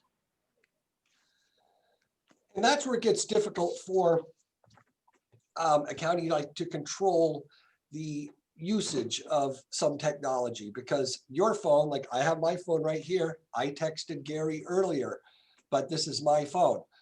I don't delete my texts with Gary, they just stay indefinitely. But there are, there's a lot of hurdles at time on how to preserve it all and how to basically house it and make sure that it's properly archived and stored and things like that. So in addition to public records law and public meetings law, you as elected officials are also, and county employees also, are subject to Oregon state ethics laws. And essentially that applies to nepotism, honoraria, conflicts of information, conflicts of interest, misuse of confidential information, things along those lines. And the misuse of the position as well, like try to use your position for personal gain or avoiding financial detriment. Those are the types of areas that would implicate the Oregon Ethics Commission and the ethics laws themselves. The conflict of interest is two. There's an actual conflict of interest and there's a potential conflict of interest. And really the difference between the two is would or could. And it basically exists whenever the effect or decision would aid you financially, or a business or a family member, or you would avoid a financial detriment. So if it could cause that, that's a potential conflict of interest. And you as voters and decision makers will be presented with those on occasion. And if you are presented with the potential conflict, what you do is you disclose it. You say, I have a potential conflict of interest on this matter because my spouse is on the committee of which we are approving a grant. And I'm going to disclose that. He's a volunteer, he doesn't get paid, but there's all types of different nuances to it, but you would disclose it and you could still participate in the vote. You're able to talk about it and you're able to vote on it if it's a potential conflict of interest. An actual conflict is when you're presented with a decision on who to select as a paving company. And the paving company is owned by your brother. And you would say, I have a conflict here because if I vote yes, my brother would get this and he would get financial benefit. And that would be a conflict of interest. You would disclose the conflict and you would not participate in the conversation or the deliberation. And you would not vote on that particular matter either. So they present themselves on occasion but it is not really that frequent. You know it when you see it for the most part. You also have limits on gifts that you can receive. It's annual, it's $50, and it's from, the prohibition goes to sources that could reasonably be known to have a legislative or administrative interest in any action that you're about to take. If it's entirely disinterested, you can accept the gift. If it's about a matter that you're about to vote on or about to consider or deliberate, then you are limited to $50 on that particular gift. If you have questions about an ethical issue, I would encourage you as electeds, you can always email or call the state government ethics hotline, and they're usually pretty responsive. And if you wanted a formal opinion, that would take longer. But what it does, it provides you with a safe harbor. If you got an approval from the Ethics Commission and somebody were to make a claim later, you'd be able to say, I consulted and I was advised by the Ethics Commission on this, and you would not be subject to a ethics violation. So you'd have that safe harbor. Another area of Oregon law that would be applicable to you, it's to all of us as well, it's all county employees, is the electioneering, that you can't use this position. Like I couldn't be engaging in political activity while on the job, while using county resources. For you as electeds, it often comes down to your staff will call me and say, hey, my elected wants to go to this 1,000 Friends fundraiser. Can we do that? And we usually have to kind of peel that back and see what level of involvement you're using county staff to engage in something that could be or could not be political. So it's not always an easy answer, but I would ask that you be mindful of using county staff for purely political purposes. When in doubt, just do it yourself, whether it's scheduling something or calling somebody or making arrangements. When in doubt, just have yourself handle it, as opposed to putting staff in the difficult position, because if they do something and it runs afoul of that law, they would be responsible for it, not necessarily you, the person who asked them to do it. It'd be the person doing it. So ethics laws are personal to the individual, meaning that if there's ethics complaint, it's not the county that's dealing with it. It is the individual, whether it's a county employee or an elected official. Ethics laws and the violations and sanctions associated with those, again, are all individual to the person, not to the entity itself. So again, when in doubt, give our office a call or call the Oregon Ethics Hotline, or even email them, and they could be or should be helpful in that regard. So that concludes the thumbnail sketch of county governance and legal issues facing you as electeds and us as county employees. Do I have any questions from anybody? Yeah, I have one. Mine's more about, it's about emails, and I just want to give an instance and just kind of for guidance. And if I'm mistaken, Stephen, please correct me. But if Gary was to send us an email saying, by the way, we are going to, paint the parking lot red over the weekend, and Tootie replies, I'm good to go with that. And Martha says, I'm good to go with it too. And I reply, then that becomes a problem when three commissioners apply to an email. In a sense, we're starting to communicate. We're having an email meeting. It's almost like an illegal meeting of sorts. If two commissioners simply reply back and forth, I believe we're safe. We're safer. but it's when three commissioners inadvertently, and it can happen inadvertently, and it can happen very deliberately as well. But if you could just clarify, that's one of the little things that we need to be careful of, because I find sometimes that inadvertently we reply to things, or we have a sharing, and actually we could be leading to a decision to not paint the parking lot red, green, or any other color, as my funny example. But could you just speak to that for a moment?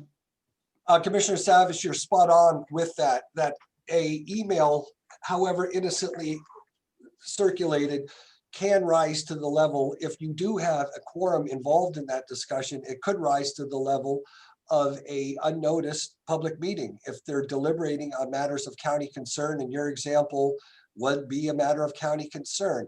You might note that when I send out emails to you, I will say, please respond to me directly. And if you respond to me directly, such as, any questions on this executive session topic, contact me directly. You would write to me and I would have a conversation with you. That would not run afoul of the public meetings law. If I were to send it out to all commissioners and folks started hitting reply all, that could lead us down the slippery slope of a public meeting violation. And typically, once that starts, somebody will almost immediately chime in. Let's stop the group chat because this could be a problem. So that's happened in the past before, but my recommendation is that, yes, with reply all, use it judiciously if it's just your colleagues. If it's you and Gary and Kathleen, you can certainly hit reply all. It's when we're talking 3 or more commissioners.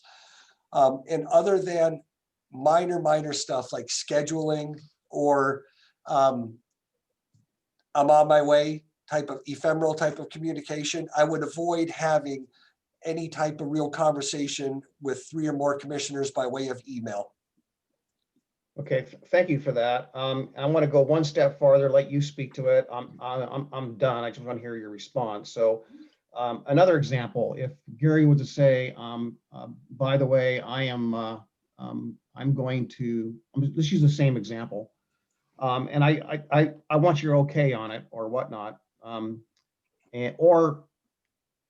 So I guess what I'm getting at is that at what point does it become a serial, if the reply is done individually as opposed to reply all, and I reply to Gary and say, no, let's not do that. And he gets 3 or more replies saying, don't do that. In a sense, we made a decision and we did it serially in essence, because he became the go-to person as opposed to the reply all. Could you speak to that just a little bit of where the fine line is, or the bright line is on what's serial and what is not, and who plays a role in being serial? Commissioner Savas, you have identified the most troubling component of the serial deliberation. And in that court opinion of Dumdy versus Handy, the court said to identify a bright line is a fool's errand.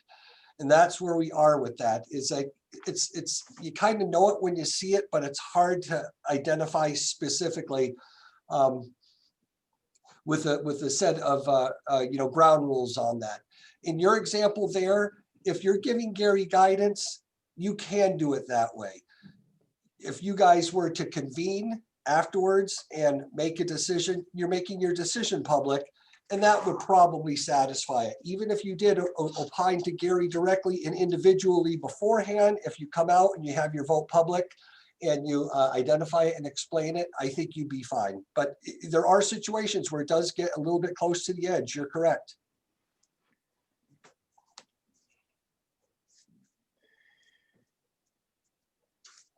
Okay, and it looks like Commissioner Fisher has her hand up.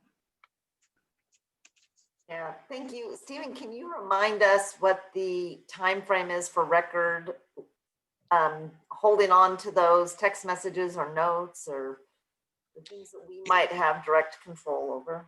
It depends, Commissioner, on the content of the document itself. And that's why this whole text retention thing is so troubling, because we're not going to you really have to save them all, or else you have to sift through them all to see exactly what the content of it is.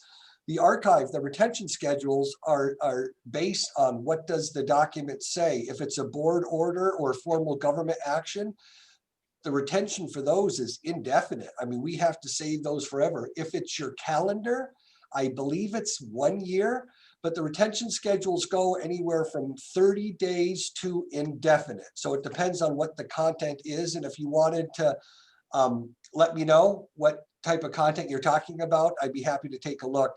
The retention schedules are maintained and prepared by the Secretary of State's office. And so they're the ones who set those out. So it's basically state law that controls the retention schedule. Oh, I'm sorry, Sonia, go ahead. No, that's okay. And then my other question regarding conflicts or potential conflicts, is there a process if an elected official doesn't realize at the time of a vote that they could have a potential conflict for them to repair that? Or does it have to be done in the moment? It's ideally it's done beforehand, because if it's the potential, it's just a disclosure of it, but you can still discuss it. If you were to do the actual, if you were to vote on something and you had an actual conflict and you didn't disclose it and you did participate and you did act on it, that on its own could be or would be an ethics violation. The severity of the sanction, though, might be tempered were you to say at the next meeting, I didn't realize my brother owned that company and I withdraw my vote and I do whatever. So you can try to cure it that way. And that might go a long way with the ethics officials, is that it was identified and cured. But typically you'd want it all beforehand. I am interested, Kathleen, in your paper on social media, because I may not be understanding the discovery on that, because social media is out there and you're making very public statements, and how that can be construed as what you alluded to. I'm having trouble with that. Now, for instance, a scenario might be the board took a position and voted on X. After the fact, one of our board members went on their social media page and said and explained what the action was. What is that? It depends. And as I said, there are several factors. So that one factor might not be enough to make that social media comment a public record, but it does depend. So there are lots of cases out there. And so my legal memo is going to summarize what those factors are for you to try and help you avoid that scenario. It's a case-by-case basis. It's going to depend completely how the account was set up and how it's being used and what the commenting is. So hopefully once you see the memo, it'll get into a little bit more detail and help you understand. Thank you. I look forward to that. Happy to do it. Good. Any other questions from any of our commissioners? It looks like Commissioner Fisher has her hand up. Yeah, there's a situation that occurs not very often, but every now and then, where we'll get messaged, because Messenger on Facebook, people from outside of your personal friends group can sometimes message you, and they'll have an issue of county concern. And my practice is to take a picture of it and send that to my county email, and then continue the conversation there. But those things can be, I mean, it's difficult to screenshot everything, get it over and keep track of everything, and it gets really kind of messy. But Kathleen, if you could, when you do your memo, give us direction on what we're required to do in those situations, that would be really Sure. I think what you've described is a very safe thing to do, though. Mm-hmm. I'd recommend do all your county business on your county account, your county email, keep it easy that way, and on your county phone. We certainly, we don't have access to your personal phone, but if you were to do county business through personal email or a personal phone, it still is a public record, even though we don't have custody of it. But we do have cases, and there's one in Washington in particular where they got the district attorney's private phone and his texts from his own phone that he paid for, he had, but he did do county business on his phone, and the court said those are public records and ordered disclosure of it. So that was a very unique case, but our law is very similar to theirs. And the best advice I can give you on that to stay out of any type of records fray would be use your county email for county business and use your private email for private business. Okay, Stephen, that begs another question.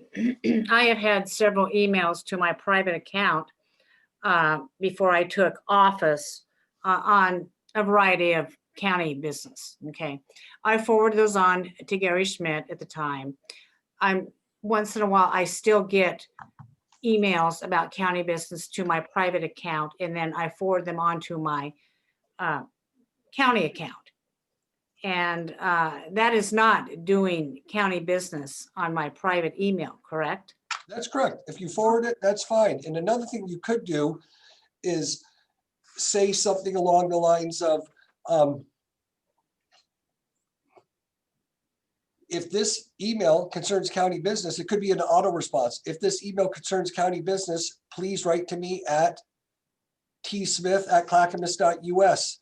And keep it clean that way. Also, for your own information, our server preserves all email traffic within the county. So anything within the county system is saved on a county server. So when we get requests for all emails to and from, we go to tech services and they run a search for us and they save the file and we sift through those. But so that's just a FYI. Thank you. Thank you.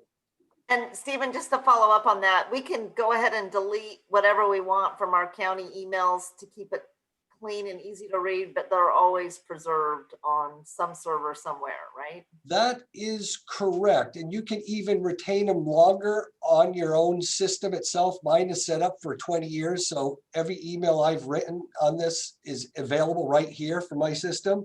But correct, you could delete your account and tech services could go back and get it. Yeah. Well, thank you, folks. I hope it was helpful. Let me know if you have any questions. Stephen, this has been very enlightening, and I think it's really, really good information that we can refer to later too. Excellent. But, I'll probably be asking you lots of questions. Happy to answer them, Chair. Thank you. Thank very you. much. Gary, what's up next? We have 2 more policy sessions that will be very, very short. So first is French Prairie Pedestrian and Bicycle Bridge type recommendation. Karen Burig is the single presenter, Christina. So please bring in Karen. I've asked Karen to give a 5-minute update. Karen, sorry, and thank you. 5 minutes, and then commissioners will go forward. Go ahead. Fine. Great. Well, welcome or thank you, commissioners. My name is Karen Burig. I am the Long Range Planning Manager with Clackamas County. And I am here to request that a resolution be placed on your consent agenda. And this resolution would be affirming the French Prairie Bridge Task Force unanimous recommendation of a suspension bridge as a preferred bridge type for the French Prairie Bicycle Pedestrian Emergency Access Bridge. And so while the issue is fairly straightforward, it was slightly complex. So that's why we brought it to you in a study session so that you guys would have an ample time to ask questions.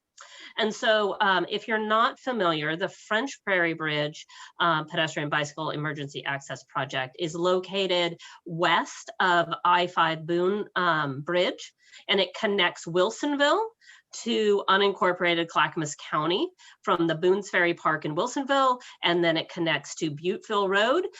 It would transverse over the Boones Ferry Marina that's in unincorporated Clackamas County. And so the only thing that really makes this project slightly complex is that the project, for the most part, occurred between 2016 and 2019. So there was a lot of work that went on, but then the project was on hold for a slight bit of time. But now they're going through the process of getting the affirmation through our resolution, and then it goes to the Wilsonville City Council, who will then have a public hearing and then formal adoption of the bridge type specifically. So provided in your packet was detailed information about the bridge type project. I did want to just highlight that there was a 21-member task force that participated in this project. The project occurred between winter of 2016 and late 2019. The key points that they participated in is they established evaluation criteria. There was a corridor selection process. And during that process, there were 2 meetings with the Board of County Commissioners to get information about that. And then the Board of County Commissioners at that point adopted a resolution supporting the task force recommendation related to the corridor. Kind of where the landing points would be. And that happened in 2018. So right now we're following up on the task force recommendation that was made in June of 2019 for the preferred bridge type. And that preferred bridge type is a suspension bridge. So the task force unanimously recommended this suspension bridge as the preferred bridge design. So I did want to highlight that this does not this resolution will not commit any funding for the county. All it is doing is saying, hey, we support the task force recommendation. We affirm that recommendation that the task force made related to the bridge type. And so that's my very short. Thank you, Karen. Karen, I'm just going to cut to the chase right here. I don't support this resolution. I don't know what the rest of the board members are going to do. It's going to be very hard for me to go out to my constituents and say, oh, I support the voting for all this work done by this task force on a walking bridge, a suspension bridge, when we don't have transportation dollars to pave our roads, expand 3 lanes on I-205, and do a lot of the other projects that this board is advocating for. I understand that I'm inheriting this from the other board, and that is fine. I appreciate your work. You say there is no dollar amount on this, and maybe that's a problem. Maybe we should have a dollar amount on this so the public knows exactly what is going on. And in all full disclosure, I will not support this project. The rest of the commissioners can vote any way they want, obviously, but I want to go on record as a suspension bridge, accepting task force. They may have worked very hard. They may have done a lot of stuff, but our transportation dollars are very, very precious. We are fighting for other priorities in our county. And I do believe this muddies the water. Very much so. Now, commissioners, who wants to go next? Commissioner Savas has his hand up. Commissioner Savas. Yeah, I don't have a strong opinion per se about this. So Karen, first of all, I have a few questions. So I'll be as quickly as possible here. Is there a time? Is any time sensitive here? The Wilsonville City Council does have a meeting scheduled, and I believe it's in early February, upon which they will be having a public hearing and making their motion to support the task force recommendation. So they are looking to have our resolution before that meeting. Yeah, I believe Commissioner Bernard was part of one of the committees on this bridge, so I never really got a full. Really, I don't think the board ever really got a full briefing in entirety on where we landed. So the other question I had was what I did recall several years ago, maybe at the beginning, was different alignments were considered. And one of the alignments potentially would impair the marina or access to the marina or parking at the marina, and issues about where parking would be for users that would use the trail for the trailhead and things like that. Are those, I mean, again, without going into a lot of detail, I think those are some things I'm interested in. as well as potentially who would pay for this. Would this be half Wilsonville, half Clackamas County if it became eligible, or is this all on the county and not on the city? Okay, so during the corridor alignment selection process, there were 3 alignments that was considered. The alignment that was selected, the preferred alignment, goes from Boone's Ferry Park, that's in Wilsonville, and it does traverse over the marina. That was the alignment that was selected and that the previous board did affirm. During that resolution, there was specific direction to consider the impact to the marina. This bridge type that has been recommended had the least impact on the marina and would continue as the design moves forward to take into account how it impacts the marina. So, and then with regards to the cost, there is an estimated cost that's within the bridge type report. The estimated cost does fall between $37 million and $50 million. It is not currently there. It is not determined how that funding would be identified. So there is no commitment that Clackamas County would participate in that cost. It's just informational with regards to as they move forward to the next step, and really identifying funding is their next step. Okay, well, thank you, Karen. I think I'm inclined. I'm, partially, and I know how much citizen work went into this. I'm inclined in one way to support it, but I'm also inclined to make sure I'm fully informed and maybe talk with ODOT to see about who might really bear it. Is this something that would land on in the RTP, or is this something that is part of our TSP or Wilsonville's transportation system plan? And again, who bears the brunt of the cost? And knowing this is so close to the Marion County line, that and the trail elements of this are some of the reasons why I'm supportive, because I think that it's a great connection. However, it's not very populated on either side of the river. Right. And so it's not really serving, unless you go to the Charbonneau neighborhood, are you serving a population, but it's kind of dangerous. So I was always curious about how the public would access from Charbonneau safely, going across the freeway, essentially, of the bridge in a safe way for pedestrians and bicyclists. But I like more information. I'm not necessarily here to kill it today by any means. So this is a project that is on our transportation system plan, and it is a project that is on Wilsonville's transportation system plan. We have not committed any money to this project. We have not committed that we would pay for any money in the future for this project. It would need to go through a process. It is a project that's being led by the city of Wilsonville, so it would be in their court to work towards identifying where funding would come from. It could come from federal resources. It could come from state resources. It could come from recreational resources. It could come from transportation resources. But we have not committed any funding to this project. Any other commissioners like to opine on this? It looks like Commissioner Schrader and then Commissioner Scholl.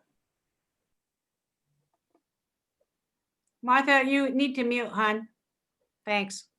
So I have always been supportive of this particular project because I think pedestrian pathways are good for communities.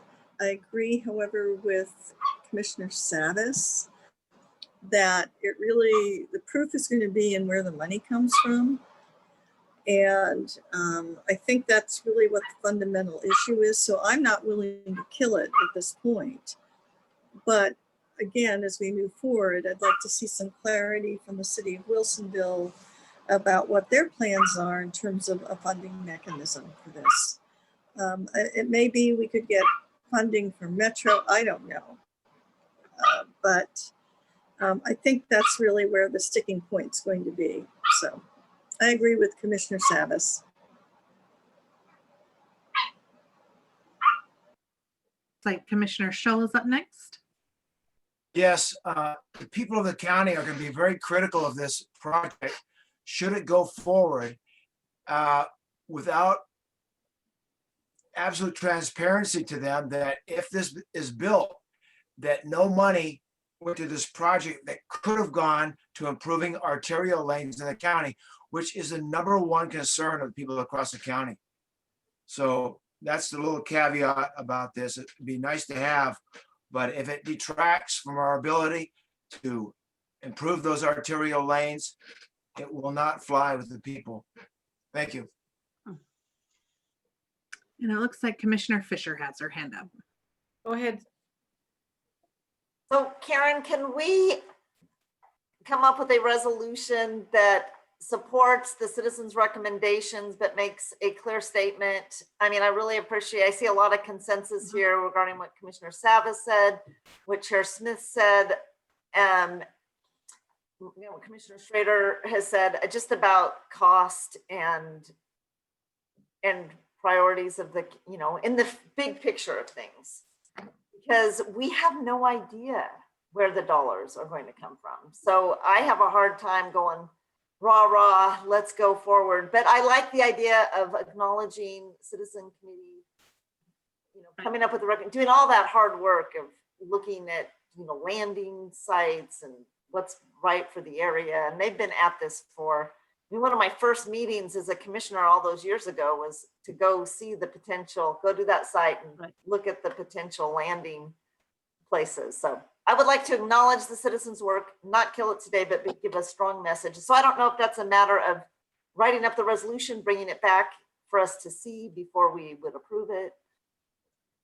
And so I would say that, yeah, we could include, therefore be it resolved. So right now it would have been, we affirm the bridge type, but we could also add a be it resolved and bring up the concern about funding and the importance of being able to fund our, transportation system, our arterial network, etc. And then we could bring it so that you can see those first before we place it on the consent agenda. Yeah, I think that would be good. I mean, we have a lot of values, and along with walkability and being active and healthy lifestyles and all of those values that we have for the residents of our community, but we can't fully support something without looking at it in comparison to other competing needs. And maybe that's, a broader discussion that this board needs to have at our retreat. I've always maintained that we cannot fund or approve every idea, no matter how altruistic it is that comes across us to approve. We cannot afford to pay for everything that everybody wants. And I think we do need to set priorities on how we're going to spend dollars and what we're going to accept. I acknowledge the work of the citizens who really obviously had their heart and soul in this very long-term project. But it comes a time when the reality hits the road. And the reality is I cannot vote yes for a potential $50 million project for a walk bridge when we have congestion on I-205, when we have the road to Damascus is not paved well. We have all these other transportation needs in the county. And so that's where I'm coming from. Gary, I think most of the commissioners have weighed in. Do you have a recommendation for us today, or do you want me to proceed with a poll? I recommend that if staff could draft a resolution with the feedback you heard today, that in theory, the board is supportive of the project, but not the funding and not committing to funding and have concerns about that, then we can bring it back to you at issues for you to then say if you want to put it on the agenda or not. I think that's what I'm hearing. If I'm hearing correctly, we could do that. I think we're getting some head nods, and maybe any of the commissioners who have been engaged in this project can add their thoughts to the resolution when we go forward with this, Gary. So commissioners, feel free to reach out. Commissioner Savas. Yeah, I think this might be actually a great opportunity to familiarize ourselves with our transportation system plan that the county has, with all the projects that are on there. There's hundreds of millions of dollars. I'm probably not exaggerating. Karen, tell me if I'm wrong. Hundreds of millions of dollars of projects there that, you know, may not ever be funded in my lifetime or our lifetime. So we have to take that in that understanding, but they're also tiered, and there's a tiering, a priority. And so I think that if we were to familiarize ourselves with what is in the plan today and see how this project might land as far as tiering, to see if it's competing against other priorities. But that is something that I believe we have a committee and another committee that actually helps guide us on how those priorities are set. And you know, so that's something that does come to us. Ultimately, it's our approval of that priority ranking. But I think it'd be a good exercise because we've been out of touch with that for quite a while, and with some new commissioners on. I don't think even Commissioner Fisher has been involved with that level of detail at this point. But I would actually think this might be the exact moment or the right opportunity. And Karen, do you have any insight as how this might stack up as far as how it would be tiered? So it's my understanding that this is a tier 1 project. It did rise up into that first tier. Okay, so it would for that reason, it would compete with maybe some other projects in Clackamas County, which might, I think, if the resolution maybe addressed some of the concerns about what that might be. And I think maybe we have to look at what else is in the queue that it would compete in or against with. For example, you know, there had been this discussion about other footbridges or bike ped bridges in the region. Frankly, close to where I live as well. Lake Oswego to Oak Grove Bridge was one that was considered and is not moving forward at this point. But that can come back because it's still in the plan. Karen, can you tell us how many projects are on tier 1? Off the top of my head, I can't. I'm going to, yeah. See, that's the issue. Maybe that is an issue. There's probably too many in tier 1 to be considered to be viable. And I mean really viable, that we can go out in the next 5 and 10 years and think we can secure financing for. I don't know who set the tiers. Right. Paul, you know, you've been a good transportation advocate. I've been gone for 4 years to try to keep up with the transportation issues. I just know what the citizens tell me, and it's the transportation projects they want done are the ones they see and they drive over every single day. Yeah, So, what I'll add about this is that, you know, and I'll just give you this gives you a thumbnail sketch of I think the thinking out there is that when the Oak Grove Lake Oswego Bridge was on the table, we knew that there are about 70 some odd thousand people on each side of the river that could be served by the bridge, right? So that one, in a sense, that was a justification that, hey, you've got this highly densified area, you got population on both sides, it could serve a lot of people. This bridge, however, in Wilsonville, doesn't have very much population on the other side.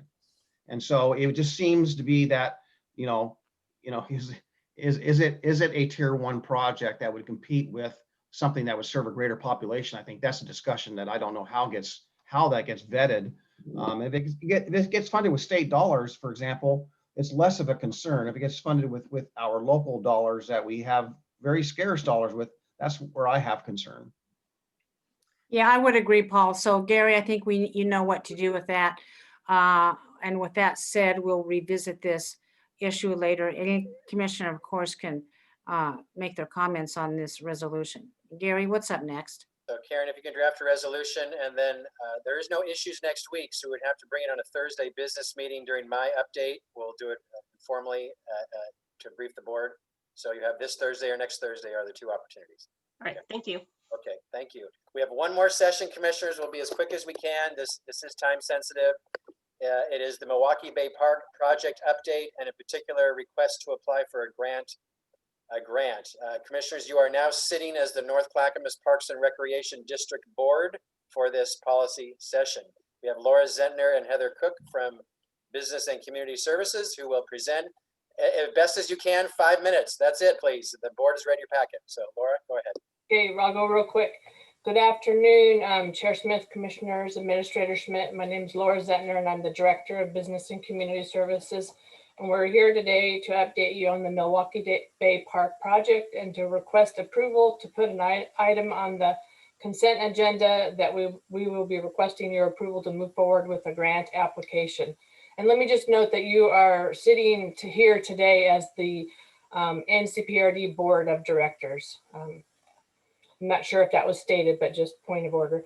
The $423,000 grant would fund the development and permanent alignment of the 1,065-foot trolley trail segment along the park in Milwaukee as one key component of the overall park development. And just one last note before I turn it over to Heather. The district and the city of Milwaukee have been working on this project for many years. The project has been on the district's master plan and CIP for many years and is a very high priority for both NCPRD and the city of Milwaukee. The project, once completed, will be a district-wide amenity that will benefit all residents of the North Clackamas Parks and Recreation District. So with that, I will turn it over to Heather Koch, and she can do the presentation on the project. Thank you. Thank you very much, Laura. And good afternoon, Chair Smith and commissioners. I'm happy to be here. Just organizing my screen. So can you tell me, do you see the Milwaukee Bay Park project slide? No. No. Okay, I'll try that again. Okay, how about now? There we go. Okay, wonderful. So again, this is the presentation today will be a little briefer than what was in your packet. So I just want to let you know I'll be really flying through some slides here, but please feel free to ask me any questions afterwards. Okay, so today's update, just the very briefest background review, and then I'm going to be really focusing more on the timeline and the funding. And both of those relate to an item that's happening this month, which is we are working to submit a grant, and we'll be working with you this Thursday, I hope, to seek approval to submit that grant. As Laura mentioned, it's $424,000. So we come to the board for those approvals, and I'm happy to answer questions either about the grant or the timeline and funding at the end. So this is just a quick overview just to remind folks that we have been able to come before you and provide updates and items since 2017. And the latest was approving a grant, an intergovernmental agreement in December with the city to transfer up to $1 million for construction, and also to approve a contract to provide owner's representation services that will help us in the next phase for pre-construction work. Policies and plans, Laura mentioned.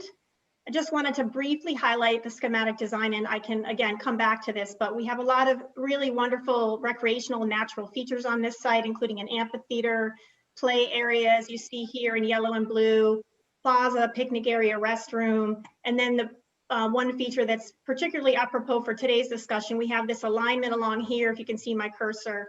That's the reconstruction of the trolley trail segment. It's a temporary alignment now, and the funding as part of the overall park project would be used from this grant program to help construct that permanent, much safer alignment of the trolley trail to help make the whole trolley trail safer.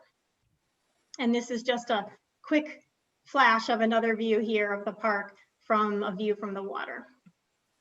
So recently, I would say in the last 12 plus months, we've been really working on funding, really working on partnerships so that we can fund a big project like this. And I'll touch on this a little bit on our funding page, but there are several different things we've been tracking and partnerships we've been building, grants we've been applying for, and I'll detail those in just a moment. The other main piece of work has been in contracting. So we've been working with procurement to determine the best way to contract this project. And we're actually working on a method that requires alternative project delivery. So we got approval for that last year. And we're working with procurement, not just to create a documentation and a template for this project, but a template for the whole county. So that's having some nice countywide benefit. So timeline, the immediate short term, we're looking to submit this grant by the end of the month. We're going to be looking at having more funding discussions overall with the District Advisory Committee once it's up and running, as well as the general public and with the board as desired. We'll also be coming back to the board for contract approvals for moving forward into engineering and pre-construction. So engineering and pre-construction is really the next big chunk of work mostly over the next fiscal year. And it requires all the things you need in order to construct. So everything from design engineering and construction document preparation, permits and approvals, to securing funds, setting a guaranteed maximum price, and also developing an IGA. So we have the intergovernmental agreement with Milwaukee already to transfer funds for construction, but we'll need an IGA that covers your typical roles and responsibilities, long-term maintenance and management, and very importantly, the terms of our investment. And that's critical because we need to both protect the district investments and the city investments in this site long-term. And then finally, all that allows us to go into construction. Ideally, we'll be on a timeline where we can start that in the summer of 22. And so I'm skipping over this slide because I covered that, but the draft funding plan is really everything that's required to put together a $9.6 million project. That is the estimate that was provided during schematic design for both the hard costs of construction and the soft costs like design and engineering. And this is really the lift that it takes, so to speak, for creating this district-wide amenity. So you can see from the length of this list, it's quite a list of partners, but we are moving forward basically on all fronts. So we're working with the state of Milwaukee. We have a grant recommendation for over $1 million in funding from the Land and Water Conservation Fund. We're under review for a local government program grant. We're submitting this Oregon Community Pathways Grant pending approval from the board. And we're also looking at doing community process around how we spend our local share monies from the Metro bond. And so that'll be part of the discussion that's coming up this spring, I imagine, into summer. We also have system development charge funds from Zone 1. And those can be used toward this project as well. It's eligible. So we'll be having a discussion again with our district advisory committee about that process as well. We also have some other funding to round out the picture, which would include Milwaukee Parks Foundation and ideally some funding from Metro from their capital grants program. A lot of the bond is moving a little bit more slowly than originally anticipated. So we're still waiting on some clarity from Metro about what's going to be required for those different funding elements. So I think with that, I will stop talking and leave some time for questions or discussion. Commissioners, are there any questions or comments? Yeah, Chair, I just appreciate your presentation, Heather. I know you touched on a potential agreement or an IGA that protects the district's investments. And I think that that may be what I'm kind of referencing here. This project but phase 1 and phase 2 are complete. So a lot of great work has been done. It's a great facility. I know there's a lot of passion, years of investment in this project and land donated by leaders in the community. So this is a big deal for Milwaukee, and I recognize that. The property here, our colleagues, the property is actually owned by the city. Most of the parks in Milwaukee are owned by the city. And the unique concern here is that since the discussion with Happy Valley and their withdrawal, and when it comes to SDCs especially, there was a mention by Chair Bernard that, that if things don't go right, whatever that meant, I don't know what that meant, that the city of Milwaukee might consider withdrawal as well. Well, that raised the ire of some people on the advisory board, the district advisory board at the time. That was some concern, as well as the fact that Zone 1 or zones were basically eliminated. And I think there was a question of where these SDCs were derived, but basically how we protect the investment if they do withdraw, that will secure and protect the investment made by NCPRD. And essentially, if they did in short time after the project's completed, say we want to leave the district, they might owe the district some money because of that investment. That would be the theory, in essence, is how we draw a craft language or an agreement that protects that investment.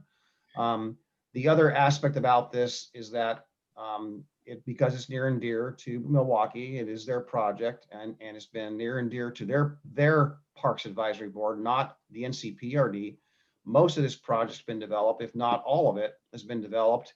Even the funding you see has not originated from the District Advisory Committee. It's originated outside of the District Advisory Committee, and that is also a concern. So I support the project and I support all those things, but the agreement to make sure that we again acknowledge what has been advised to us, that the agreement is that you barely mentioned, that is not spelled out in your presentation in print, is something I want to see more pronounced. I really do. It's just that important. Every time there's a presentation on this, I raise it. It's yet to be identified in print in any materials. So that leads the public to think that there's no need for an agreement if it's not spelled out. So again, I just want to, I feel obliged to the past members, to the public that has raised this as a concern, that we are at least responsible for the district's scarce dollars. This is the biggest, probably the biggest dollar investment that the district's made on a property they don't own, perhaps, than I can ever recall. Paul, do you support the project? I support the project. Okay. Any other comment? Thank you, Paul. But it's all in details. Yeah, it's all in the details. Okay. Any other commissioner comments? Gary, what's our next action on this? So if you agree, commissioners, we would put this on your consent agenda for this Thursday to give approval for NCPRD to apply for this grant.